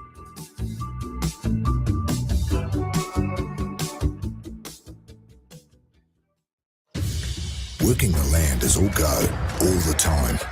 Nature waits for no one. So to make the most of big ticket investments, we got you. Shop offers in store, online, Farmlands Pro, or with your rep. We're a fourth generation business, starting with my grandparents. In our family, innovation has been a mindset. We're always looking to adopt technology that allows us to apply our management practices with as much precision as we possibly can. You can't execute this vision without good support around you, so BNZ have been there right from the start. And we're very confident for the future because we have a very strong governance team, and we include the BNZ in that governance team to help us find a way to achieve our business goals.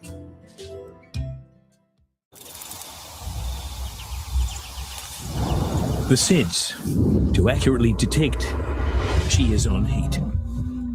The sense to know she is unwell. The sense that you can hold in your hand. It just makes sense.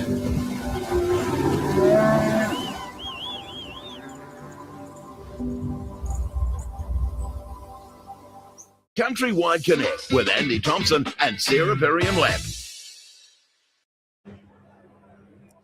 Welcome to CountryWide Connect, broadcasting live from Field Days Day 2. We have another great half an hour or so, Probably because more. who knows if Andy's gone and booked someone at 2 o'clock. They just keep rolling in.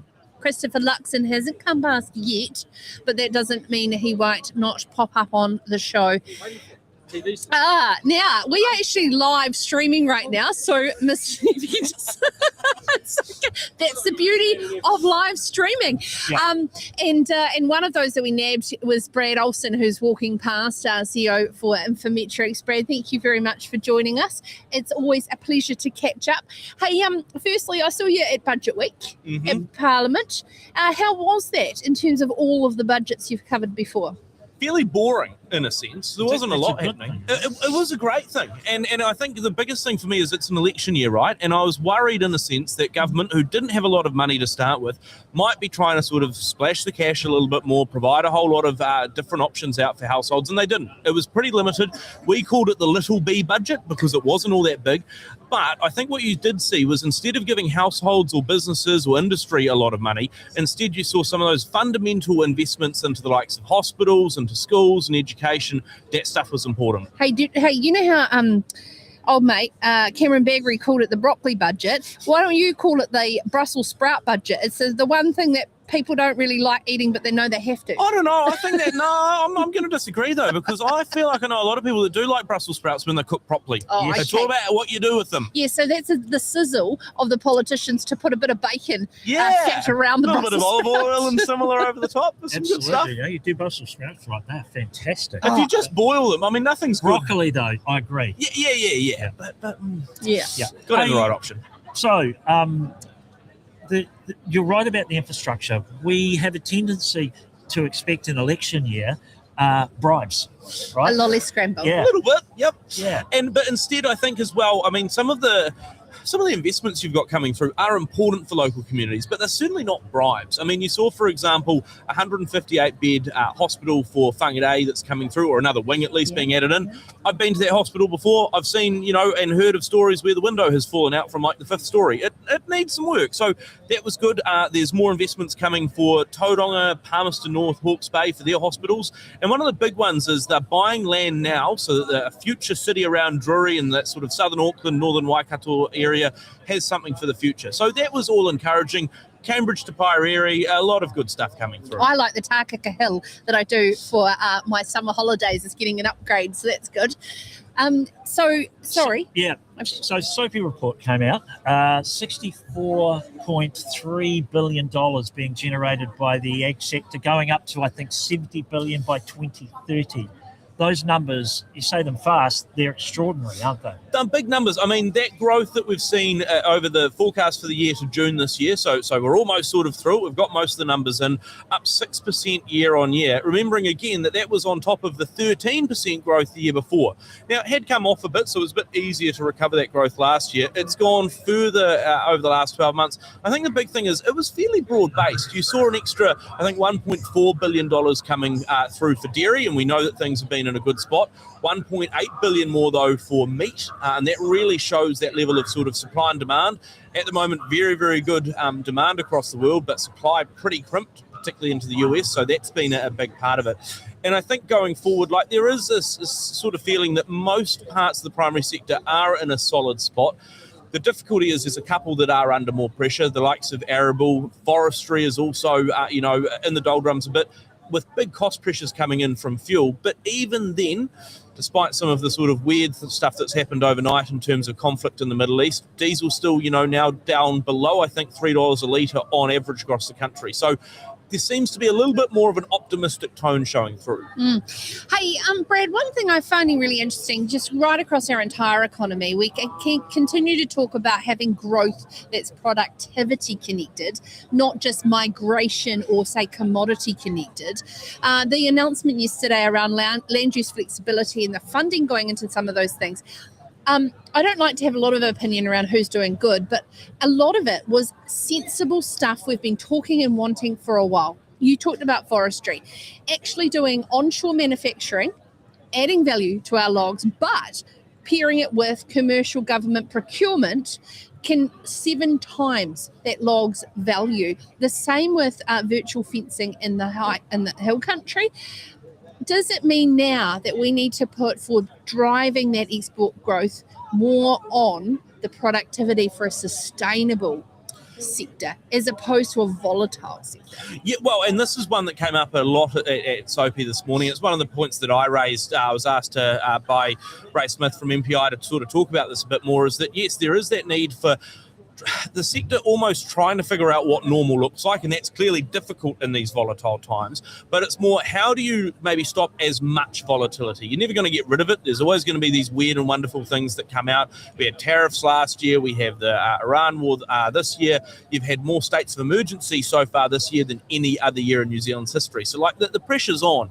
But I think the big thing for the sector is also when you get a bit more of that consistency, you can start to invest a little bit more as well, because you know there's sort of a stronger payoff over time, rather than I'm going to put some investment in, but man, one bad year in the next 5 could completely sort of blow me out of the water. So that stuff's tough. So Brad, yesterday we had a fascinating interview, and I would like to talk to this guy more and more and more. The guy's name is Tim Ewing-Jarvie. He's the managing director of Wrightson Labs. He basically said what we have got now, what we've had literally since COVID, although that was the last 40 years. He said, well, the last 60 to 70 years has been a very unusual and benign period. The disruption that we've got now, that we're living through with the tariffs and now with the war, the rules have changed. We have to accept this going forward. What do we do, or what do you guys, as economists, you look at it? Do you start to plan for this level of disruption? In a sense, yes. I mean, how do you forecast it is our trouble. It's sort of hard to throw into the model who knows what. But increasingly, effectively where that shows through is that your expected growth rates aren't quite as high. You previously thought you might get 4% a year, now you only get 2%, because in every given year you might get a 4% every now and then, but you might also get a 0. And so you sort of have to average through the middle, which does sort of, it limits your productive capacity in that growth going forward. So yes, it's challenging. It's very much in line though with what you've heard from Vangelis from MFAT, who's talked about the sort of golden era of trade being over. Despite that though, you look at where New Zealand's exports have gone, the lift in say the EU and UK trade figures are really strong. Sounds like we've got a good boost with the UAE recently. So like those partnerships are important, and I think we're still pretty well regarded. I just think we can't as easily grow in some of those other areas or other markets where it's just a little bit more topsy-turvy. And so the focus here has got to be, one, how do we make sure that those who we are strongly partnered with, we keep strongly partnered with? 2, we find as many other friends as possible over time. But 3, we just really double down on the value piece, because around the world, what you're still seeing from people is, like you or lump you, they're still very keen if you've got good stuff to send them. And that's where I think our advantage still comes. Yeah, absolutely. And who knows how this Indian free trade agreement will transpire into value.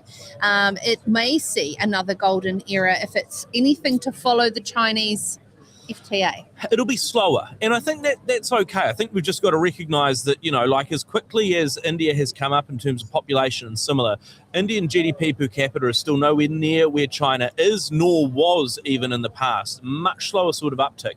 It's more that you do have so many people, and so the opportunity is there, but it speaks also, I think, to the maturing of New Zealand's trade profile, where we've got a lot of these agreements, we've got a lot of good activity. It's then about expanding and pushing forward on both what we're providing and also the level where we're doing it. What's really, I think, been encouraging personally to look out across the primary sector is where you see some of those innovations or more tailoring what products we're sending into market and making sure they work for the markets we're sending them to. Yesterday I was drinking some protein drink that we now apparently New Zealand whey and similar goes into over in the US, and again, like that's basically a meal replacement now when you've got GLP-1s and everything else coming through. That protein focus is huge. When I was in China last year, we saw crayfish flavoured cheese, which is sort of... Really? You and I probably wouldn't eat it. No. But I tell you what, they were lapping it up, and it got me that, again, we're good at cheese, we're good at dairy products, but we were making them context specific, which really seemed to hit the nail on the head. Yeah, that's so true. Absolutely. Brad, thank you so much for joining us. Look forward to having you in studio in Christchurch next time you're down looking as well. Forward to it. That would be Wonderful. fantastic. Thanks, Brad. Brad Olsen, CEO of Infometrics. I'm not doing crayfish cheese. Flavoured cheese. Oh, I learned something about crayfish because I had some crayfish tails in the freezer and I defrosted them thinking I could cook them in butter. No. Frozen crayfish de-thawed is not very nice. You put it in chowder. So I made a beautiful chowder. Hey, we are going to invite our next guest up because he's standing by, who is my saviour. Tim, yeah, I don't think I would have coped without these gloves for the last 2 days. I don't like to complain, but shit, it's cold standing where we are in the main pavilion, and these gloves have saved me. Thank you. Fantastic. Well, I'm pleased we could have helped out in some way. And they're not synthetic. No, they're not. Those are New Zealand made, and they're merino. And I think a bit of possum in there too. Yeah, no, they're the real deal. So Tim Dean is joining us. He's the CEO of Norsewear. And we've got lots to talk about wool. My favourite subject, to be honest. Well, wool's getting expensive. Yeah, we're probably paying... a good thing, yeah, it's a great thing. We're probably paying twice as much for the wool that we contract this year than we did last. But that's good news because it means that wool is a profitable part of the farming operation, and there'll continue to be wool if it's profitable, and there won't be wool available if it's not. Yeah, exactly. It's shoring up supply by paying good price for it. And it's also about innovating with wool, not necessarily all about product innovation, is it though? It's about storytelling. And this is something that Norsewear's had for many, many years in its rich history. But what's the exciting developments that you're bringing forward? Well, I guess from a storytelling point of view, the Hillary family lent us the Norsewear climbing socks that Ed wore on his last expedition up Aoraki Mount Cook. We've got them here at Field Days on display. We've got the photograph of Ed in them, and then we've got the real ones right there. He had very big feet, I've got to tell you. So that's a fun part of our history. Believe it or not, I think we must be the only outdoor apparel supplier in the Southern Hemisphere that's been continuously manufacturing here in New Zealand for over 60 years. When a lot of other brands have left and got manufactured offshore, we've stayed. And it turns out, if you keep your flares for long enough, they become trendy again. And so us staying the course now means that what we're doing seems quite special. And your North Shore gumboot socks are just out of this world. So. Well, we've been making them for a fair while. I know. I do have a couple of interesting things here. Ooh. Look, prizes. So these are the new Defence Force socks that we've developed for the New Zealand Defence Force that have just gone on sale as the Northwear Expedition range. So we've got 3. There's a temperate, cold weather, extreme cold weather. These are now available. A lot of tech in these. So 23 micron South Island wool, spun to our spec, and then designed to last a really long time and designed to be pretty robust. So I think, Sarah, those ones might be yours because, they're a reasonably nice colour, and I thought you might like to try those. Thank you. So those are pretty exciting. And thank you. Oh, lovely socks. And they were made with some brand new Linati knitting machines that we imported over the last year. So we're investing a lot in brand new kit, and investing a lot in product development and innovation. So that's a bit of fun to talk about. And then of course the other one that you might have heard of, and I've given you one of these as well. Oh, thank you. We've just launched the Wool Blacks beanies. So these are 100% New Zealand lamb's wool. Made in New Zealand as well, and they're for anyone that wants to support grassroots sport. Oh, you can imagine these on a cold Saturday morning rugby side line. Could be rugby, could be netball, could be anything. Well, you actually need them around here at the moment, to be honest. I think you sold a few today. Yeah, I've been wearing mine. I only just took it off. So we've got those available here. 10% of sales goes to School Sports New Zealand to support grassroots sport. Oh, that's awesome. And so if you're keen to support New Zealand wool, New Zealand manufacturing, and grassroots sport, get yourself one of those. This is a reasonably clever little label you've got here. Yeah. And we can't really show it on camera that well, but I'm sure if you go to the Northwear website, you'd be able to find it. The Wool Blacks, and it is sheep and the monogram of a silver fern on each side of a fence. And you've trademarked Wool Blacks. That's very clever too. Well, we applied. They said yes. You have to wait for 6 months until there's an appeal. There weren't any appeals, so no, we do have the trademark for Wool Blacks now. So the campaign that you'll be running around this launch of this brand, I'd assume is very much reminding New Zealand of its patriotism towards wool in connection to sport. Yeah, we just thought we'd have a bit of fun with it, really. So we think the wool industry should be one of the champions of this country again. We think we're good at growing it. We think we're good at making stuff from it. So let's celebrate it. And then, it's just an alternative to the synthetic imported beanies that many people wear on the sidelines. We thought, well, let's not grizzle about the synthetic imported beanie. Let's provide a decent alternative. So, sorry, I was just going to say, so these are, these wonderful socks and the wool black beanies, are they available in stores? So they're available online. They're available on our official website, northwear.co.nz. And then they're at our stand at Field Days. For the beanies, it'll be an online thing, really. Yeah, absolutely. Do you think that we might get to a point? So I know that there's a lot of peer pressure in the rural sector that by farmers, that if you send me corporate merch from an agri-business and it's synthetic, the farmers will kick up a stink, right? They want it. They want branded wool beanies for coming from our ag brands. Do you think we'll get to a point where urban New Zealand start to shame each other for wearing synthetic as well? Do you think it's going to start to flow into the sector? I'm actually, we do market research every year across both rural and urban, and there's definitely an increasing focus on things that last longer, so slow fashion rather than stuff that you have to replace very quickly. stuff that's made closer to home.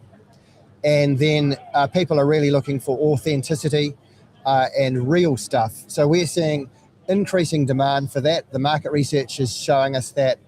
And even in the cost of living crisis, people are focused on buying fewer, better things.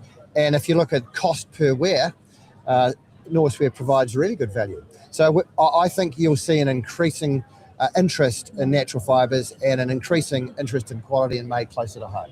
It is interesting with wool, all the reasons why wool is becoming, the price is rising. And one of it is, interestingly enough, the cost of synthetics. The oil has gone up so much that wool is actually, even although it's still expensive, it's the quality of it and the fact that the competitive prices has gone up. So it is its time. I mean, it's funny. Who would have thought, and we talked about this a bit yesterday, who would have thought it would take a war overseas or, these sort of things to actually bring wool back into you did right. I mean, we have to use some nylon in our blend so that the socks don't fall to bits.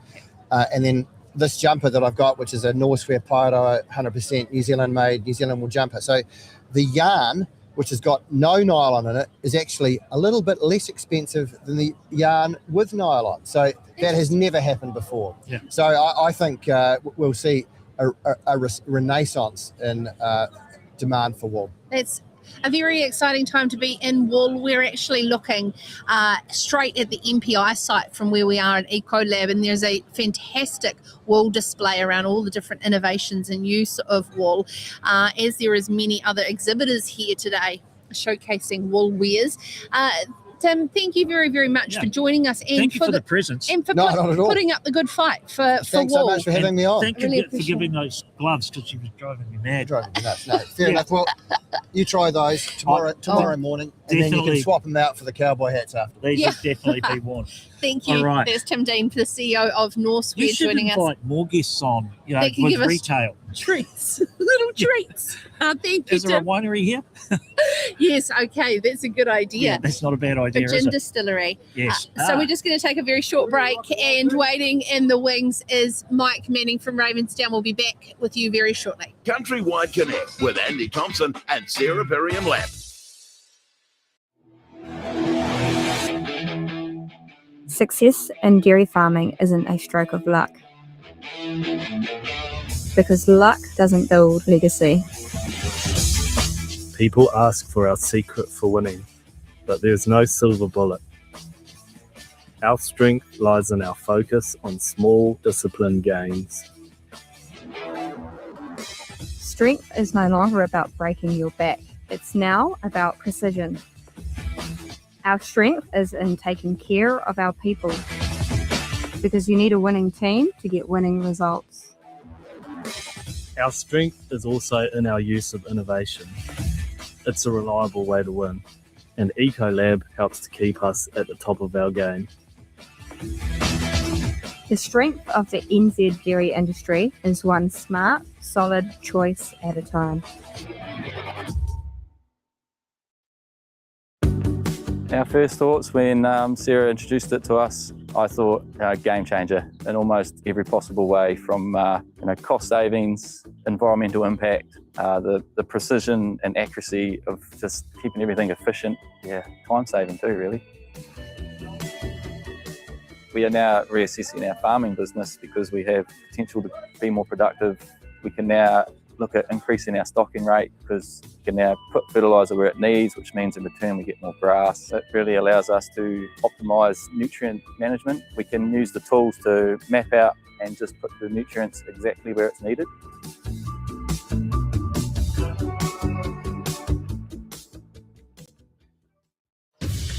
Working the land is all go, all the time. Nature waits for no one. So to make the most of big ticket investments, we got you. Shop offers in store, online, Farmlands Pro, or with your rep. We're a fourth generation business, starting with my grandparents. In our family, innovation has been a mindset. We're always looking to adopt technology that allows us to apply our management practices with as much precision as we possibly can. You can't execute this vision without good support around you, so BNZ have been there right from the start. And we're very confident for the future because we have a very strong governance team, and we include the BNZ in that governance team to help us find a way to achieve our business goals.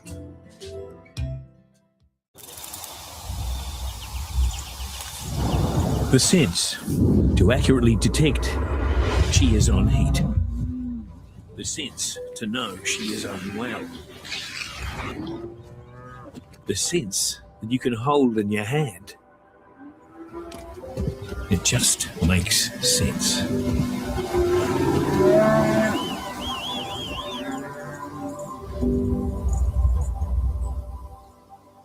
CountryWide Connect with Andy Thompson and Sarah Perriam-Lapp.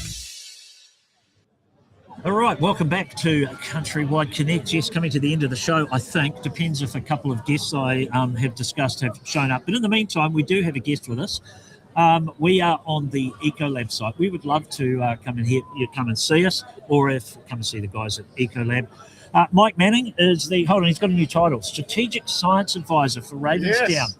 Welcome to the show, Thank Mike. you. It's like you've been promoted, No, Mike. he's been retired. I'm in transitioning to retirement, but not that successfully.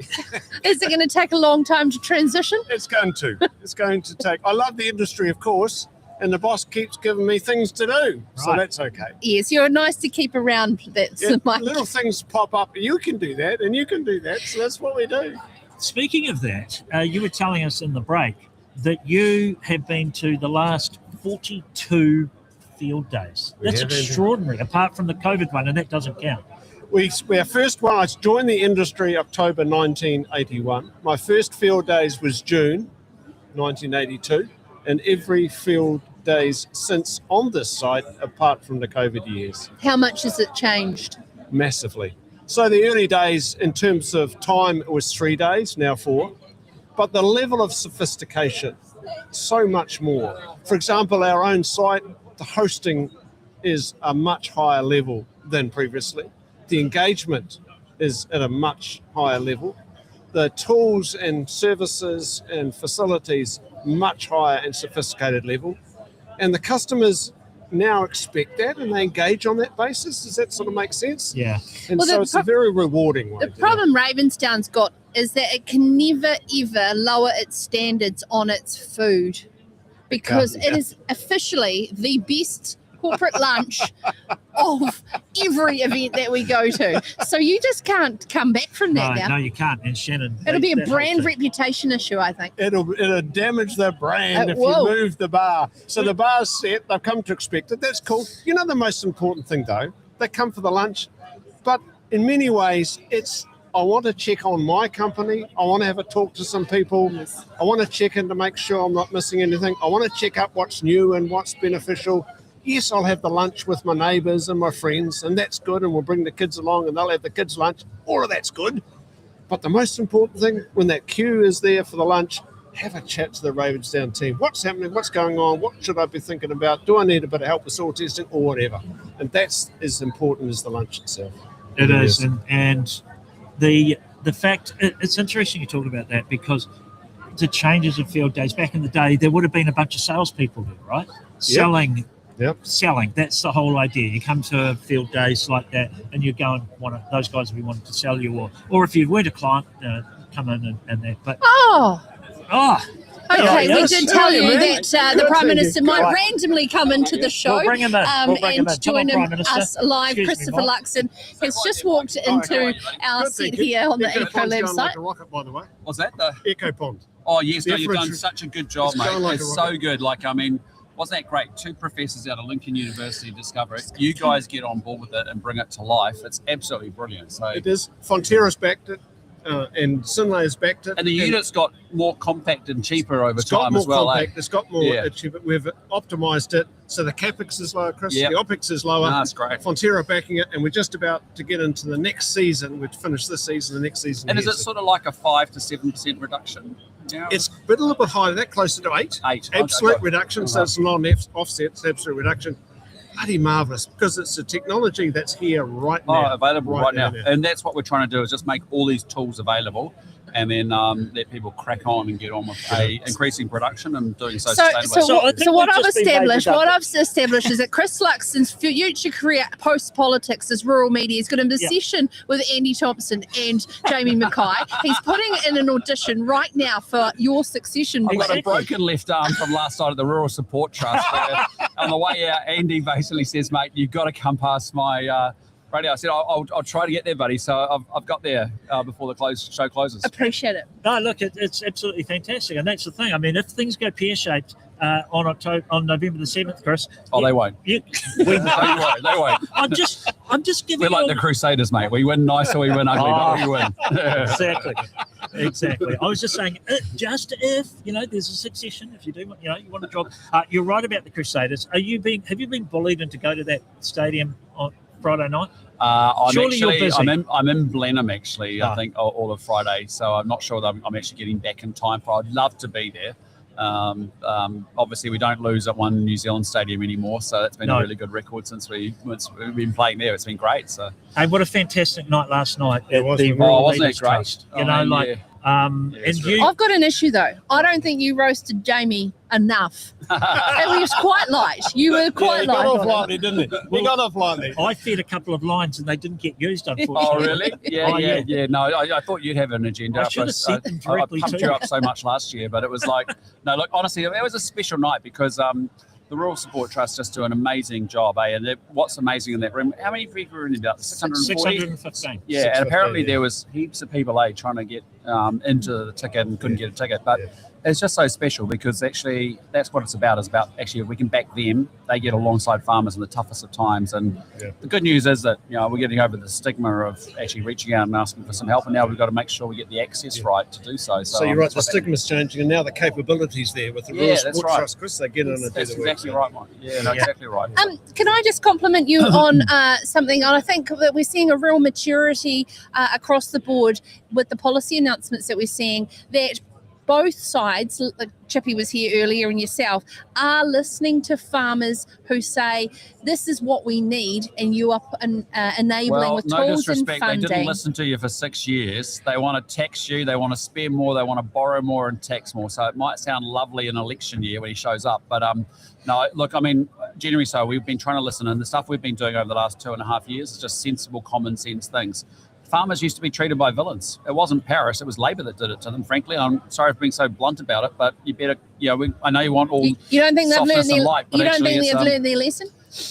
Well, I don't know. I mean, basically, when you want to do a capital gains tax, it's going to hurt farmers and every business across the country and put a wrecking ball through the economy. That doesn't seem like the logical idea. And I'm trying to shift the conversation away from, an endless pursuit of emissions reduction, when actually I want us to grow this country and ramp up productivity. And that's what it's got to be about. That is what we're here to do, is make this country wealthier and more prosperous and a better standard of living for everybody. So it's all about growth. And that's what's been great about the primary industries, right? This morning we announced that we've grown another 6% in the last year. It's up $64 billion of exports.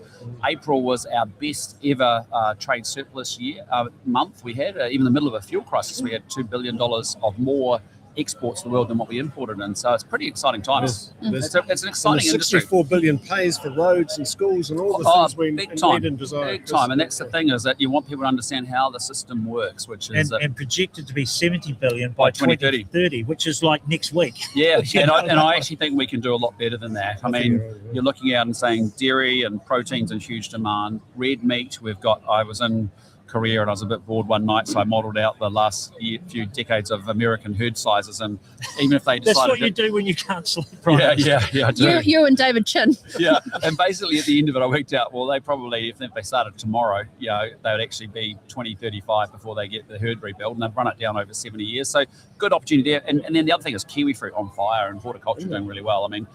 And also wool. Wool for the first time. We know you can't endorse brands, but Northswear, they've just released the Wool Blacks. Yeah, Aussie. That's so it's about bringing patriotism back to wool. You might need that. I might need that. Yeah, go on. I'm losing Oh, 40% of my body heat through my head at the moment, and we can't all be good-looking male models like Mike with a full head of hair. Right? I know. Some of us are challenged, aren't we, Chris? Yeah, that's well, right. you're slightly more challenged than I am in that department. Although we had a what's his name? Who's this? In the studio the other day. Shit, there was a few. Oh yes, I know. It happens all the the mental health minister. Oh, Matt Ducey. Matt Ducey. did his Chris Luxon impersonation. Yeah, he does. He sort of. He stood there. He's my doppelganger when I need someone to step in for me in the South Island. Yeah, that's the one. That's the one. Oh, hey, look, it is fantastic to have you here, and look, one of the things about field days, and there are more politicians than you can stick at here. Some of us come every year, mate, for a Yes. couple of days, and we don't just show up in election year, though. Oh. That's what happens. Politicking. That's because you're committed.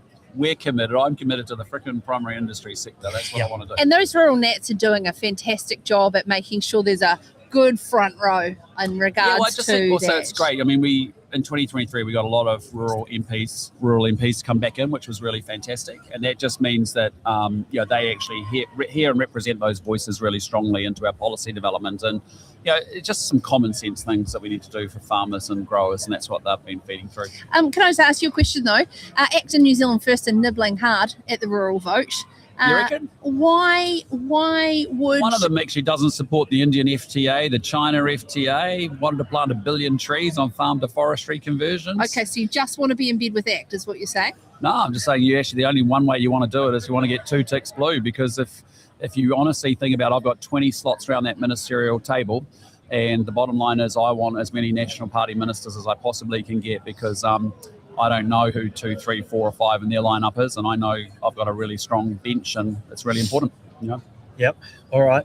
Well, Prime Minister. Sorry, poor Andy's dealing with all the politicking going on. No, that's all right. I'm used to it. Don't worry, I'm very much used to it. But honestly, this is a great vibe, right? It is a great vibe. And you think about where our farming community were treated as villains, and now I want them to know they're deeply loved and hugely respected. It's interesting. That's what's going on. Because this time in 2023, Fed said they wanted to restore farmer confidence. They gave you a 12-point plan. I think you did 10 and a half of them. No, we've done all 12. You've done all 12 yep, now? including Okay. KiwiSaver for Farms was the last one we had to do. That was a great one. Yep. But farmer confidence has been restored, hasn't it? Yeah, it's the highest it's been in a long time, and it's the biggest switch we've seen from what was the lowest level to now the highest level we've had for ages, so it's great. But it's not just farmer confidence. It's the fact that I think farmers feel like they're not being treated like villains anymore by the general public. Why I'm so pointed about it, and I'm not meant to be so rude, but I'm sorry, but when I had a farmer tell me he went into a pub one day and he couldn't tell people that he was a farmer, you know you got a problem. And that wasn't Paris or someone doing it. That was a previous government that did it to farmers and went to war with them. And the bottom line is I want them to know that they are deeply loved, deeply respected. And I don't think this urban-rural divide is as big as everyone's talking about, because when I'm in the cities, I still talk about agriculture like it's one of the first things out of my mouth. I'm telling you, when you see Country Calendar, Nadia's Farm, Clarkson's Farm, all those shows rating really well, people are curious, and most importantly, New Zealanders get it, that they're really appreciative of what farming does for us. And we're also talking to training institutions saying they're picking up a lot of young urban people coming in, like growing future farmers. We're talking to Mark Leslie from Pāmu, and he said, they're apprentices. Yeah, I was down in Telford, and there was city kids that had just, there was a lot of country kids there too, but there was quite a lot of city kids that had come into it as well. So, no, I think there's a marvellous opportunity, really. But we've got a great future with this sector. We have the confidence is up. The capability is growing. Yeah, we just got to go for it. The prospects are good. The free trade agreements give us room to move. It's all lining up. It is. I think it's just ambition and aspiration, and just get out there and make it happen. And it might not happen if you don't get in. And I just want to understand what you're doing to ensure that swing vote, which is living in urban New Zealand, is going to come across, because you put a lot of effort into rural New Zealand, so to assure that you will get the seats that you need, and balancing up those cost of living expectations, so that you've got a surety of majority of vote. Yeah, I think New Zealanders understand what's going on. They understand we've come through a series of crises. We've gone from the pandemic into weather events, inflation and recession from Labour. We've had, Trump's tariffs. We've now got an oil crisis we're dealing with. But actually, I think they understand, look, you can do sugar rush economics and spray cash machines around like was happening. But actually, we paid for all of that. It was a hell of a party, and we ended up with a big hangover. And that's what we've been cleaning up over the last couple of years. And so I think New Zealanders understand we've got inflation back down, we've got interest rates cuts happening, we've got growth back in the economy. The last thing that we've got to get right is unemployment. But the big issue is exactly as you said, that's all. They'll say, that's very nice, Chris, on the numbers, but what does it mean for me personally? And that's where we've got to keep working hard to show that we can build an economy that can come through this crisis and pop out the other side. I speak to a lot of leaders around the world, and they really, for New Zealand, in our budget, you saw it. We're expecting 2.7% growth. That's really higher than Australia, Canada, UK, Germany, Japan. We're expecting 220,000 new jobs to be created. And the most important thing over that period of time is also we expect wages to grow faster than inflation or prices. And that's actually how you improve affordability for people, is get wages going ahead of price growth. So, and that hasn't happened for a long time. So that's how we deal with that case. And I think the other bit is, we've got to build back a proposition, which is that if you work hard in this country, you can get ahead. You deserve to feel safe in your home, your business community. That's why we've tried to restore law and order in the way that we have, and that's worked well. And then obviously got to build out better education, better healthcare services, and those are really what people want us to do. And it's pretty exciting, really, because we are making progress on those areas. All right, Chris. Thank you so much. Thanks, mate. Good to see you. Sorry to gate crash. No. There's been a long standing. There's a joke going on because I just keep booking people and they just keep showing up. He forgets who he's booked. Yeah, actually. Actually, well, I don't think I was booked. I think I was just commanded to come at some point, somewhere between 11 and 1. I want to talk dedication for 1 second. There's a guy by the name of Alan Sharp who is a volunteer here at Field Days. Have you heard about this guy? No. He has been here for 58 years. Wow, what a story. That's the whole time it's been going. Yeah. Since Bill Gallagher and a bunch of other people started it. So we've invited him on the show today. I don't think he's here. He said he's fixing the toilet seat he's somewhere. Fixing a toilet seat. So, what a total quality individual. But what about that? This event has been going for 58 years. This guy has volunteered for the last 58 years. Isn't that phenomenal? It's just an amazing group of people that are involved behind Field Days, and just the work that they've done building the event over so many years has been incredible. And every year it gets better and better, right? I mean, this is probably the biggest and brightest one we've had, I reckon. Yeah. They said there were so many people wanting to get stalls and stands here that they couldn't sell them anymore. No. Yeah. Yesterday was the biggest Wednesday crowd ever. Oh, right. Richard Lindry said to me. And, fantastic. Yep. So it was a massive crowd yesterday. He kind of gave me the number, but I'm not going to repeat it.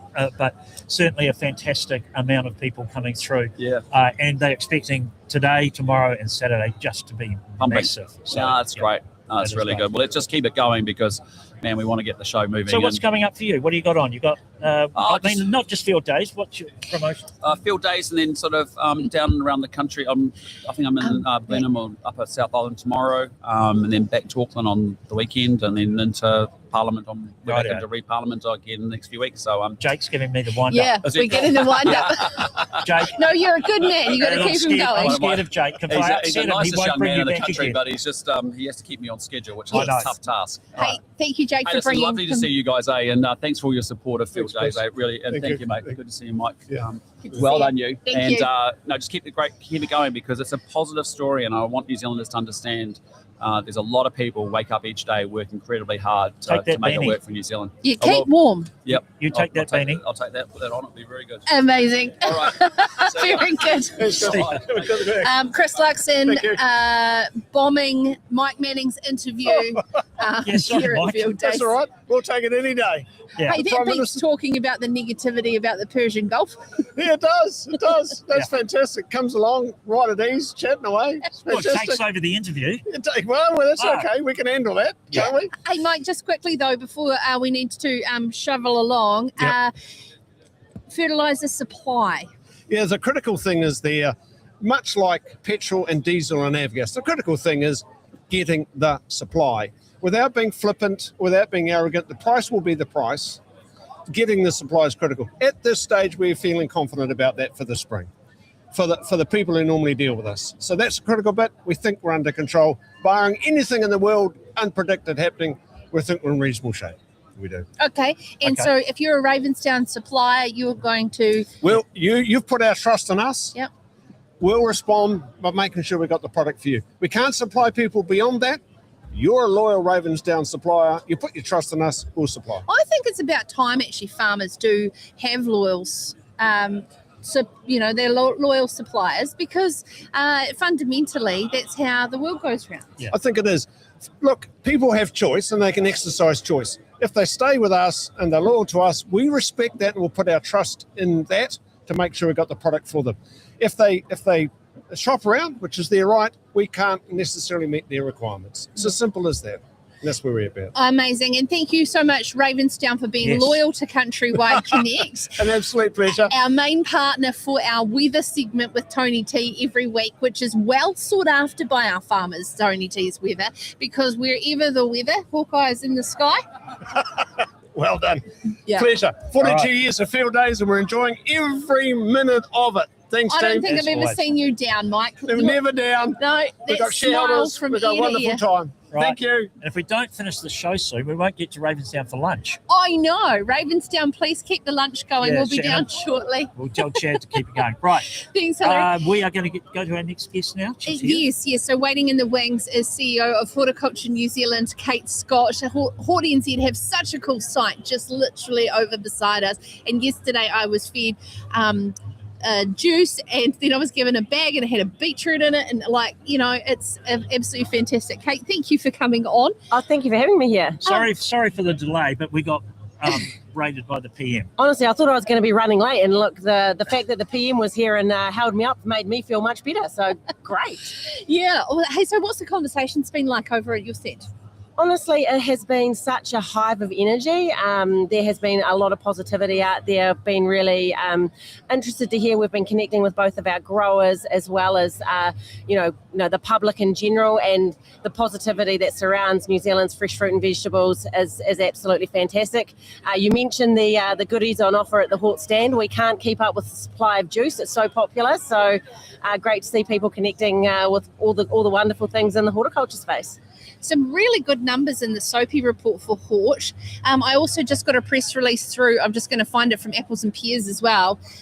You'd be pretty stoked to see you'll be getting close to that $10 billion mark shortly. Yeah, look, we certainly have 10 billion in our eyesights. I think based on the Soapy projections, they're indicating that's perhaps that 2028 year for us. But when we look at the strength of kiwi fruit sitting at that close to 5 billion, apples at 1.2, 1.3.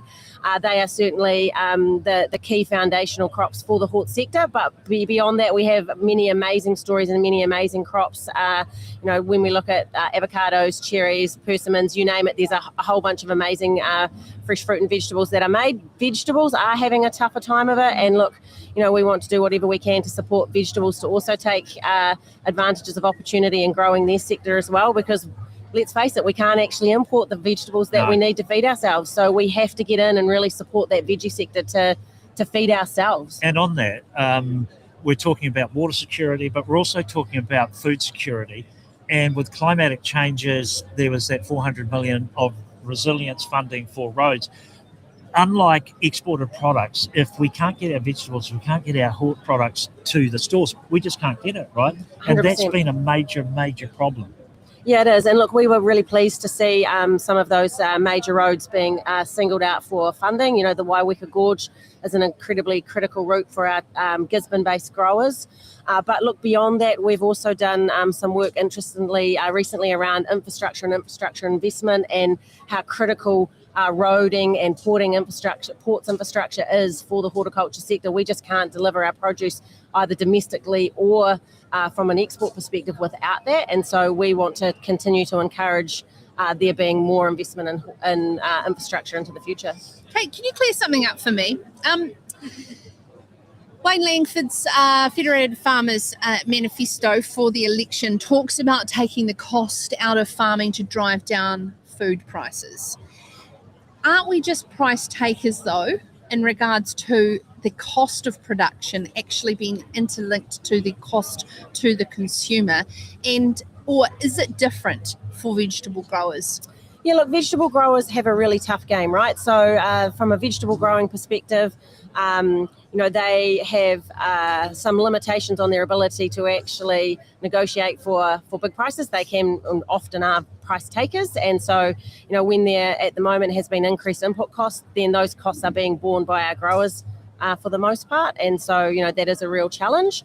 But we also see some great innovation starting to come out of our vegetable guys too, in terms of what are some of the value add that you can start to add to our vegetables, so that the customer can get and see that greater value that actually comes from what they grow. And I think sometimes it's not until we can't access things and we see the impacts of adverse events and what that does in terms of availability of produce, that we then start to realise how important it is to us every single day.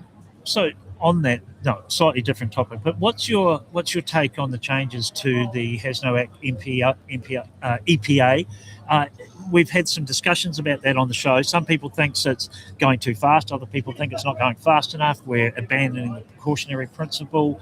What's your position on that? Yeah, look, from a horticulture perspective, obviously one of the biggest constraints for our growers is the ability to access crop protection tools and new crop protection tools. We're seeing old chemistry being phased out, but we aren't seeing new alternatives being brought in quick enough. And so we want to see change that enables that process to be sped up, that process for registration. And from our perspective, certainly around where these bills have landed, we think we need to see the change, and it's a good starting point, but we still think that there's some work required to actually ensure that these bills do deliver on that promise of getting chemistry to growers more quickly. And so if I take, for example, some of the focus on, let's pick up the precautionary principle, yes, we need to be cautious about that, but we are more favourable of a risk-based approach. So how do we make sure that we're taking a truly risk-based approach that ensures that we can introduce new chemistry and know that it can be managed in a way that doesn't have an adverse effect.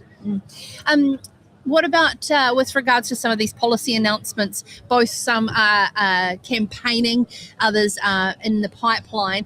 What has stood out for you as meaningful? Yeah, well, look, I think the horticulture sector has been a recipient of yesterday's announcement in terms of the land use flexibility piece. So obviously we are always supportive of opportunities to fund increased productivity and opportunities for growth within our sector. So that's a great starting point. What will that look like? Well, look, we're just still trying to work through what that will look like, and that's a project primarily being led by our friends at Zespri and KGI. And look, we will support in the back end of that where we can, but we're waiting to work through with them just what the details look like. But I think really how do we ensure that there is that uplift of productivity across orchards, and I think it's fair to say when science and focus like that is delivered for one crop, it also has massive learnings for a variety of other crops too. Yeah, very true. All right. Kate, thank you. Thank you for having me along. You guys have had a long day today. We have had a long day. I have, and only it's day also two. incredibly cold standing right here. I thought, and people keep saying you're from Central. As you know, Kate, it is a different cold than Central cold. It is a different cold, but I was quite excited this morning and yesterday morning when I had to get out my card and scrape my icy windscreen. Yeah, it there made was me a good feel a little frost. bit like at home. Yeah. Certainly a decent frost. No, very good. Kate Scott, the CEO of Horticulture New Zealand, to wrap up day 2 here at Field Days on the Ecolab site. We will be doing this all again tomorrow, Andy, from 11 a.m. We will be doing this all again from tomorrow, and What's standing out for you on tomorrow? Winston Peters. Winston Peters, yes. My new friend. Yes, Winston Peters. We've got a couple of double-ups tomorrow. We've got Tanya Houghton and Rob Sharkey from... Do they know they're coming at the same time? I'm not sure, to be honest. Okay, Richard Badley, could you please give some help to our dear friend Andy Thompson? No, he's already been onto that. Don't worry about that. We're going to talk to Richard Lindroos. We do have Winston Peters, and we are going to have Todd McClay, but I'll tell you who I'm looking forward to, and he's not actually on there yet. I forgot to put him on. The time. Yes.